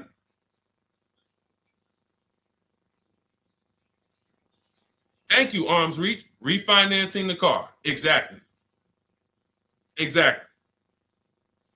So that's the bad credit long-term strategy. Great car, dependable car, car's not going to break. This car is going to last me 10 years. Right now, when I bought it, 20% interest rate. That was where my credit was. But I worked on my credit. Boom. I'm a 690 now. I'm a 720 now. I'm refinancing that into a short-term, into a shorter-term loan, and I won. Pay this thing off, and I'm going to keep it. Nothing to talk about leasing. Leasing only comes into play where the 8-year rule is concerned. I'm not keeping this next car 8 years. I should be setting myself up to lease, or I should be leasing. That's how I'm going to save the most money, keep the most money in my bank account, have the best car. Not even close. Not even close. All the wins for the purchasers are after 8 years. People who are like, man, Deshone, I got a car, man. I had this thing 12 years, man. It's been paid off for 6 years. I ain't had a payment. I love it. Long-term purchaser. You won. You won. Who's in that situation? Who has a car outside that they've had for more than a decade? Paid off. You can give it to your son. You can give it to your daughter. It's an extra car. That's purchasing. That's the wins. That's what we call the reward stage of purchasing. But you got to get there. All right. All right, let's go. A lot more questions. We got probably another 20 minutes we'll stay on, so let's keep it moving. But again, Lend Buzz, that's the company. Lend, Lendbuzz. They started, I started seeing them about 18 months, 2 years ago, and they were loaning to people with, international students, people who didn't have credit. You want to try to find a place that will fund you independent of the dealership. That is what your goal is at all times. Independent of the dealership. Here, you qualify based on your income and your credit. You qualify for $18,000. Go find a car now.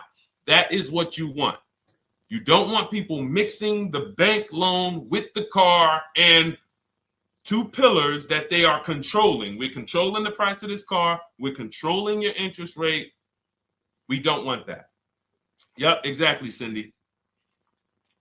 For those who just joined, this is our Tuesday, May 6th live. We do these lives Monday through Thursday at 12 noon, so you can tell your friends, family.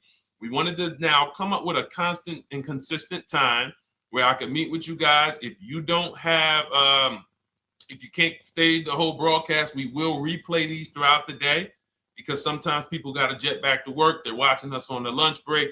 You can catch up on the whole rest of the show throughout the day, all the way up until tomorrow, and then over the weekend, we'll play a whole compilation of all the shows for people who really want to dig in and hear all the questions that we answered throughout the week on, Monday through Thursday. But if you want to join us live, set your calendar, set an alarm, meet us on any channel. We're on TikTok, Instagram, Facebook, and YouTube on the Deshone the Auto Advisor channels, 12 noon, Monday through Thursday. All right. Let's go. Next question, Dolan. All right. What are your thoughts on purchasing used versus new? It's a great question, Kathy. For me, it's a matter of budget and values. It's only a matter of values if you can afford both. So if you can get everything you want in a new car for your budget, everything you want, everything that you need, and you can afford it in a new car, you have the option to choose both. So it becomes a matter of values. In my book, I teach, are you a person who's like, I want to reward myself. I only get a new car every decade. I'm going to keep this thing 10 years. I want the latest and greatest. Therefore, I'm going to shop and get the best offer, get me a below market purchase. Because y'all notice I always put in a caveat of a below market purchase, below market lease. That's all we're talking about here with Cars from Home. That's all we're talking about. You need to, every purchase you make or lease you get, you want it to be a below market lease or purchase. So now, if I could afford both, is it I'm going to reward myself with a new vehicle, or do I have these other values where I actually want to knock 20 to 30 to 40% off the price to get even more for my money? So that's really up to you if you can afford both. There's no right or wrong there. It's a matter of, like I said, the values. Now, some of you once you look at your budget, I have a tool in my book and in our video checklist, the coaching program called the Perfect Budget Calculator. We invented this. So it's not on Google. You'll hear a lot of the stuff, almost nothing we teach. You're like, if you ever go to look for it, the 8-year rule. No one talks about it. We created it. This is our intellectual property that we created to teach you guys to create these boundaries, the rule of 72 and the 10th birthday, 1.5% rule for overpaying for leases. These are all things that are absolutely proprietary to Cars from Home.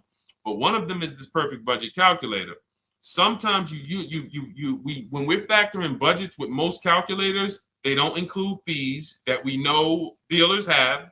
And I'm talking about legitimate fees, tax, documentation fee, motor vehicles.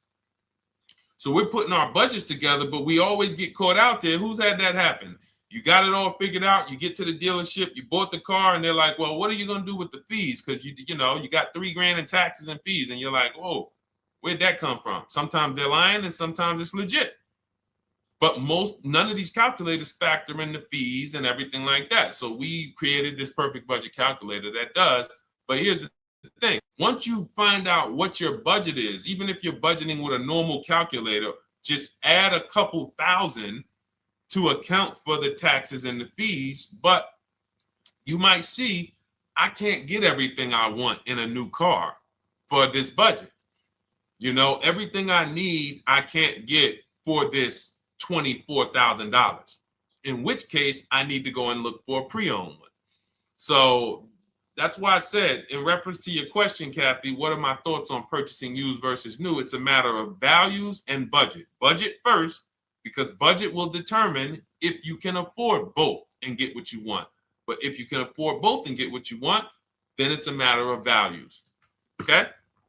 So again, everything we're going over is in my new digital book. It's called Cars from Home, 7 Steps to Saving Time, Money, and Avoiding Dealerships. It's 5-star rated. Thank you to everybody who has taken the time to rate it and review it on Goodreads.com.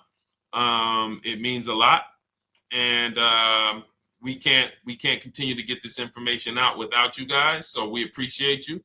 And you can get your copy instead of $97, you can get your copy for $24 as part of our welcome offer. So that's 75% off. If you go to my link in my TikTok bio, Instagram bio, the YouTube comments, and the Facebook comments, we have a link there for you guys. And you can grab it. It's a digital book, so you don't even have to wait. It'll be in your inbox by the time you jump off the stream. But make sure when you get it, you screenshot that thank you page, because it has my support team's email. Sometimes you may be rushing, you're trying to get back to the stream and you type your email in wrong. Also, as soon as you purchase, the link to open the book is right there. So it'll say open the book below. You can save it to your computer. but I would rather you get it for $24 than $97. Although we've sold a lot at $97 because people feel it's worth every dime. You're going to save thousands and thousands of dollars for the rest of your life using what's in the book. Your first transaction, you probably save $4,000 to $6,000 to $8,000 depending on the car. So $97 is great, but $24 is even better. All right. And for those of you who have a different learning style, you'll see in there, shop with Deshone. You're more of a do it with you person. Do it with me, Deshone. Okay. We have lifetime access to shop with Deshone, and I coach you personally for 6 months.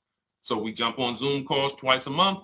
And some of you who may qualify for done for you, just do it for me. If you qualify for that, we have a welcome special for that too of $300 off. So get in where you fit. And those of you who are new or you're like, Deshone, I like what you're talking about, but I still don't trust you.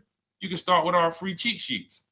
So just start somewhere so that you can start to reinvent how you're car shopping. Magley, how are you? Oh man, of course I remember you. Following for years. You actually were following me from the time God blew me up on TikTok. That was 2021. So I absolutely remember you and I appreciate you. And yes, it's so good to see you. Absolutely.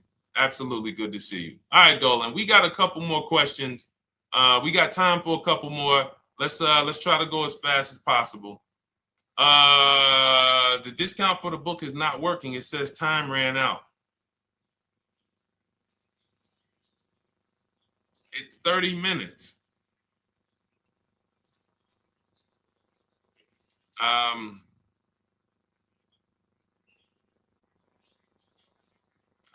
don't know. I don't know. Y'all help me out. I don't know what to do with that. I'm sorry. If the welcome offer for $24 was not really 30 minutes, then that means I'm just lying to you. You know what I mean? I'm just like, oh yeah, it's 30 minutes, but come back in 2 hours and it'll still be, you know what I mean? It's, start with the cheat sheets. You know what I'm saying? Like start with the cheat sheets. Get yourself your free cheat sheets, and start there.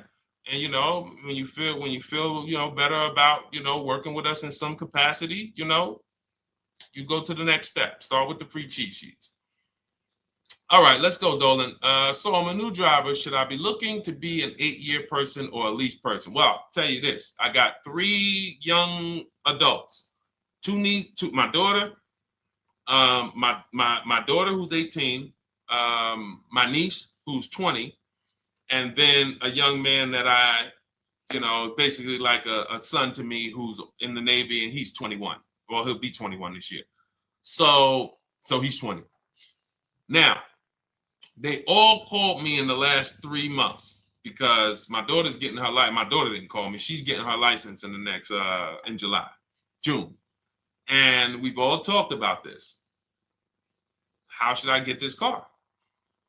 Now, my situation when I was 22, I'd already bought a $500 Mitsubishi Eclipse. Transmission went out on me probably after 6 months. And then I bought a buy here, pay here car. This is before I got into the car business. I got into the car business, I was 22, working for Pontiac GMC Buick. So I get this buy here, pay here car. It was a quality Chevrolet Cavalier. I didn't know anything about cars, so I went to a local spot. They said, hey, put down this, just pay us $50 a week. So I did that. But 22, I had my daughter, and my boss says to me, hey, why don't you lease something? And I was already selling cars, but I just didn't think, could I even, qualify for a lease? I don't even know what I was selling them, but I'm just literally doing what most salesmen do. All right, he wants to lease. All right, what's the payment? Yeah, tell him it's this. All right, perfect. They said it's that. Oh, that's a little too high. All right, they said it's a little too high. All right, so that's what I was doing. I didn't really understand anything. That's most car salesmen. So I end up getting a Pontiac G6. I'm 22. I pay $256 a month. Now, it would have been less, but I didn't get a tier 1 approval because I didn't have, I think my credit was like mid sixes at that point. And you know, you really want to be over 670 to get most of the tier 1 approvals. But it would only raise my payment maybe 25 bucks. Wasn't a lot. Now I'm 22. I'm driving a brand new 2007. It's still 2006. 2007. I'm pulling up, brand new car, full warranty, $256 a month. At the same time, I have a friend, got a vehicle, Toyota, financed it, went in. She had, you know, we had our, she had a young child, a little older than us, maybe 1 or 2 years older than us. And then she goes and she purchases a car. $500 a month. She didn't get ripped. That's what a $20,000, $22,000 car costs. She got a Corolla. $500 a month. We're 22. Plus insurance. This is enough to break a young person, young family. I'm paying $256. She's paying $500. That right there. When I tell people that story, it's amazing to me how many people will say, Deshone, when I got my first car, my parents took me out. We financed this car. We financed this. I was paying $400, $500, $600 a month. Whether the parents were paying some of it, or they were paying some of it, or they were paying all of it. Thank you, Kathy. Appreciate you sharing. So this is what all of them, all three, well, 2 of them. I don't know about the young man. Because his parents.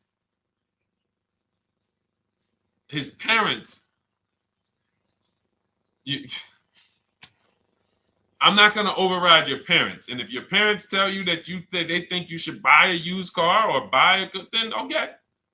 But I'm just telling you, when you see my daughter and you see my niece pull up in brand new cars and they have low payments and they don't have to worry about getting stranded on the road, hey, call the tow truck. Do we still have a warranty on this thing? So I would be telling, again, 8-year rule. Because if I've had young people in their early 20s who are like, I'm not even into cars. Like, I'm going to buy this and I'm going to keep this car. Like, I'll keep it 8, 10 years. I don't. And I've had some people who they know when they get a better job, when they move to this, they're going to start a family. They're probably not going to keep the car 8 years. So it still goes back to the 8-year rule. Always. Always. Most young people, most people should be leasing their cars. That's how I did very well throughout my 20s. Praise the Lord, because I did not have high car payments. I didn't have cars breaking down on me where I had to be like, oh man, couldn't get to work today. Not many 20-year-olds, 23-year-olds are keeping cars 8 years. So when you're putting them in used cars, you're really setting them up for failure in a lot of cases, compared to if they were just leasing, getting look, because some people be like, wow, are $300 car payments still out there? Oh yeah, they're still out there. Just you just are shopping for the right car. I know India had her look, Rosalie, she's in our Done With You video checklist and coaching program, like Cars from Home. She's, you know, this is our Facebook group she's commenting from. 3 vehicles she got, all for her sons, all of them. A Nissan Rogue, $399 a month. That's a $36,600 car.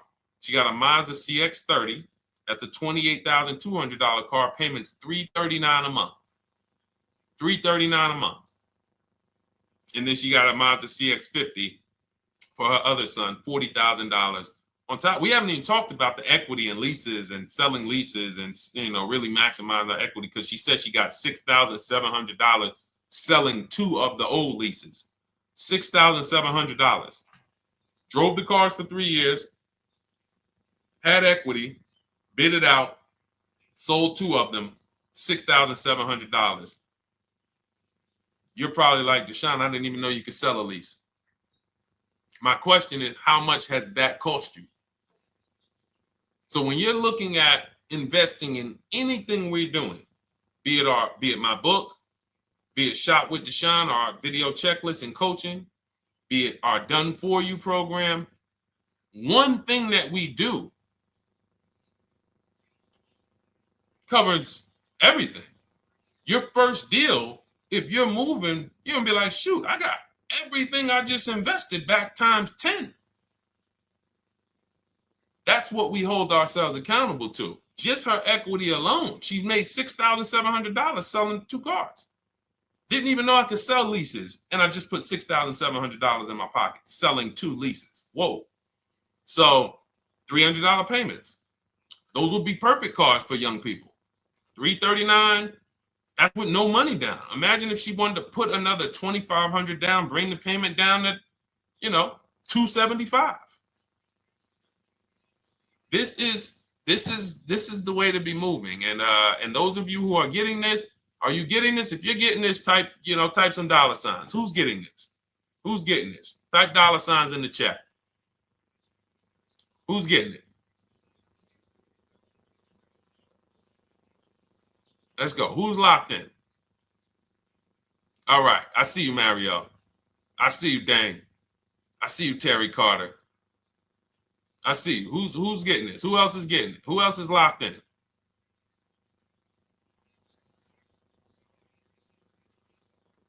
A lot of y'all on here. Listen. I see you, DJ and Nice. I see you, Arms Reach.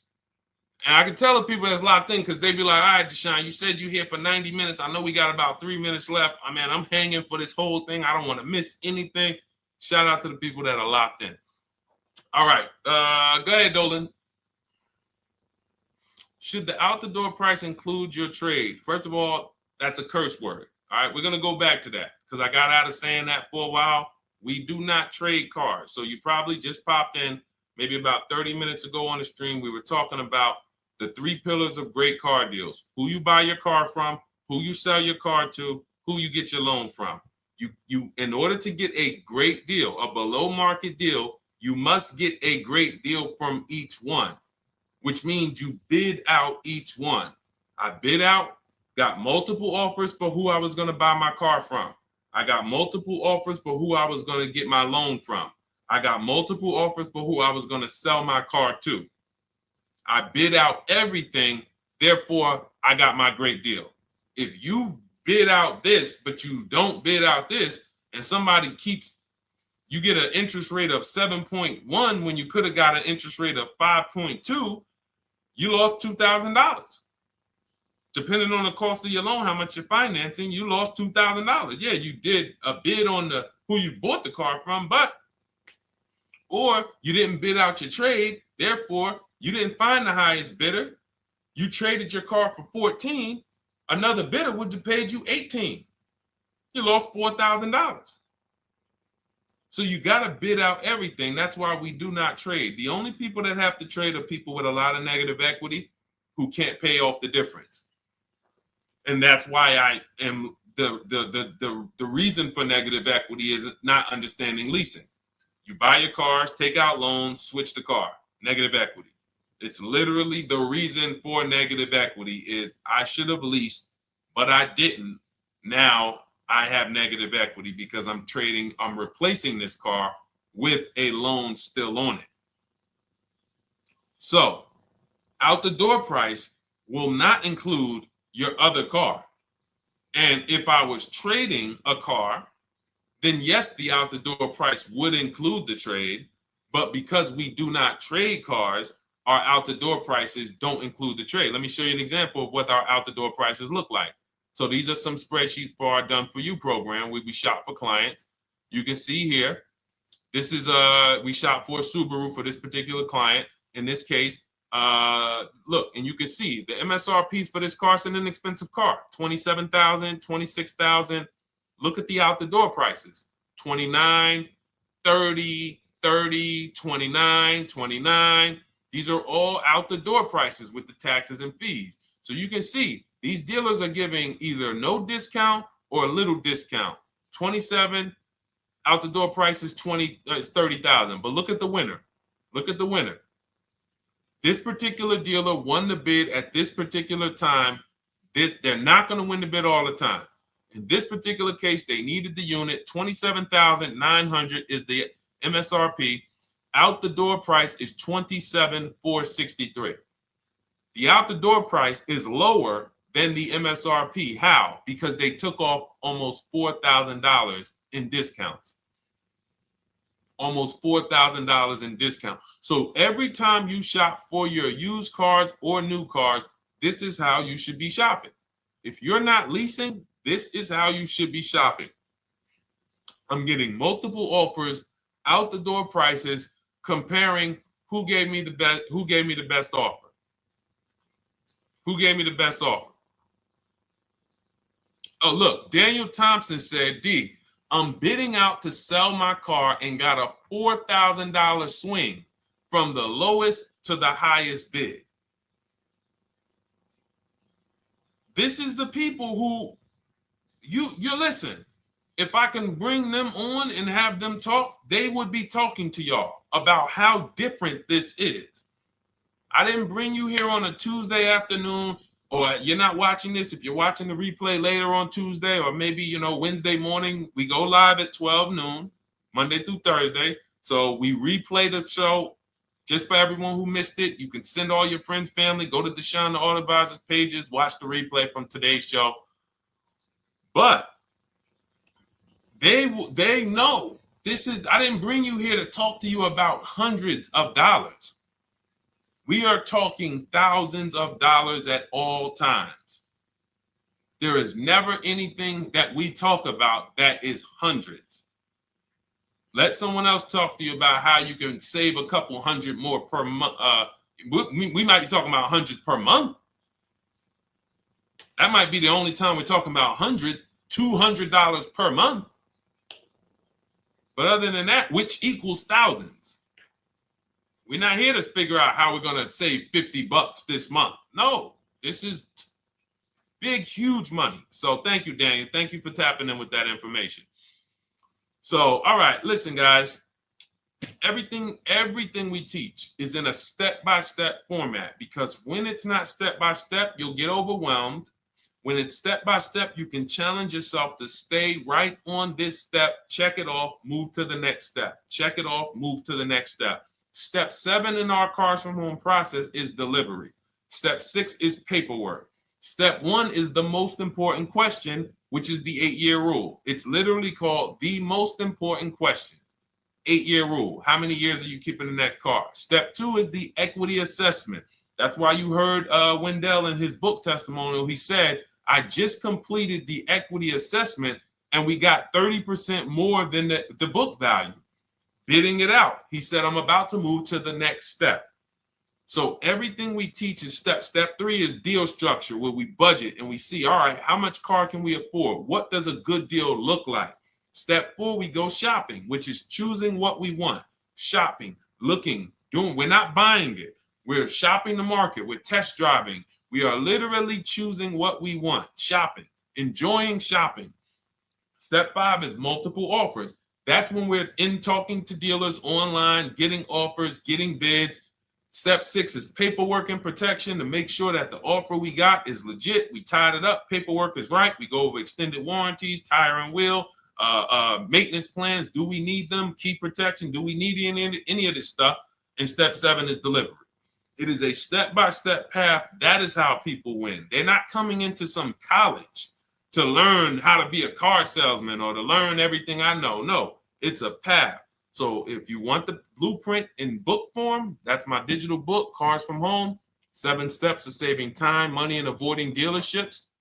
Normally $97, part of our 30-minute welcome offer. You can get yours for $24 in my TikTok bio, Instagram bio, the YouTube comments, and the Facebook comments. Click those links and then click the special $24 welcome offer. It's good for 30 minutes. And you'll save 75%. If for those of you who are like, Deshone, what about that video checklist? That is our Shop Done With You program. Cars from Home, done with you. You get lifetime access to everything we teach, all our below market videos, and it's short videos. I want you guys getting cars in 90 minutes. 90 minutes. Not shopping. The shopping might take you longer. Deciding what you want, you might be doing that for 2 months. But once you decide what you want, I want you to be able to get below market deals in 90 minutes. That's how I do it. We're not hours and hours to get these car deals. Some of these deals we make in literally 45 minutes over a 3-day period. So that is how we do it. And you'll have access to our coaching program. We do Zoom calls twice a month, first and third Wednesday. And you have a Facebook group with 1,600 people in it that have come before you in the last 3 years. And then for those of you who qualify for shop with done for me, just do it for me, Deshone. New cars and leases only. Credit score has to be over 670 FICO. Book a call with our team. Let's see if we can help you. All of those have welcome specials. The book is 75% off welcome special. Shop with Deshone is $200 off welcome special for 48 hours. And done for you is $300 off for 72 hours. All welcome specials for people to say, all right, I'm taking action. I'm going to take advantage of a lower investment for taking action immediately. And for those of you who you're still new here, you're like, Deshone, I like the information, but I need to get, can I get some free advice first? Let me test out some free advice. You can, of course, go download our cheat sheets, and that's there as well. All of that is in the Cars from Home Toolkit. So always a pleasure. We will be back tomorrow, 12 noon. Please mark your calendars, tell your friends, bring a friend, and we'll continue to, we'll continue to do what we do and try to make sure you guys have everything you need to win every car you get. I want you sending pictures with the numbers. You know you've done it right when every car you get, you have pictures with the numbers. You know people who purchase cars all the time, all post their pictures. Hey, had to upgrade. Oh, just got this. Hey, had to treat myself. Oh, watch it now. But you never see the numbers because they really are not confident in the numbers. They don't want to talk about the numbers. Everybody who shops with us, whether you're getting our book, whether you're using our stuff, and sometimes people who they piece together my social media videos and they'll get it done. But they are sending the numbers. Look at what I paid for this car. Not only did I get a great car, but look at the deal I got on the car. That's when you know, all right, you understand this thing. All right, have a great day, y'all. See you tomorrow. And if you couldn't make the whole broadcast, feel free to watch the replay. We'll be replaying it throughout the day until tomorrow's show. All right, have a great day, y'all. Thank you. God bless you.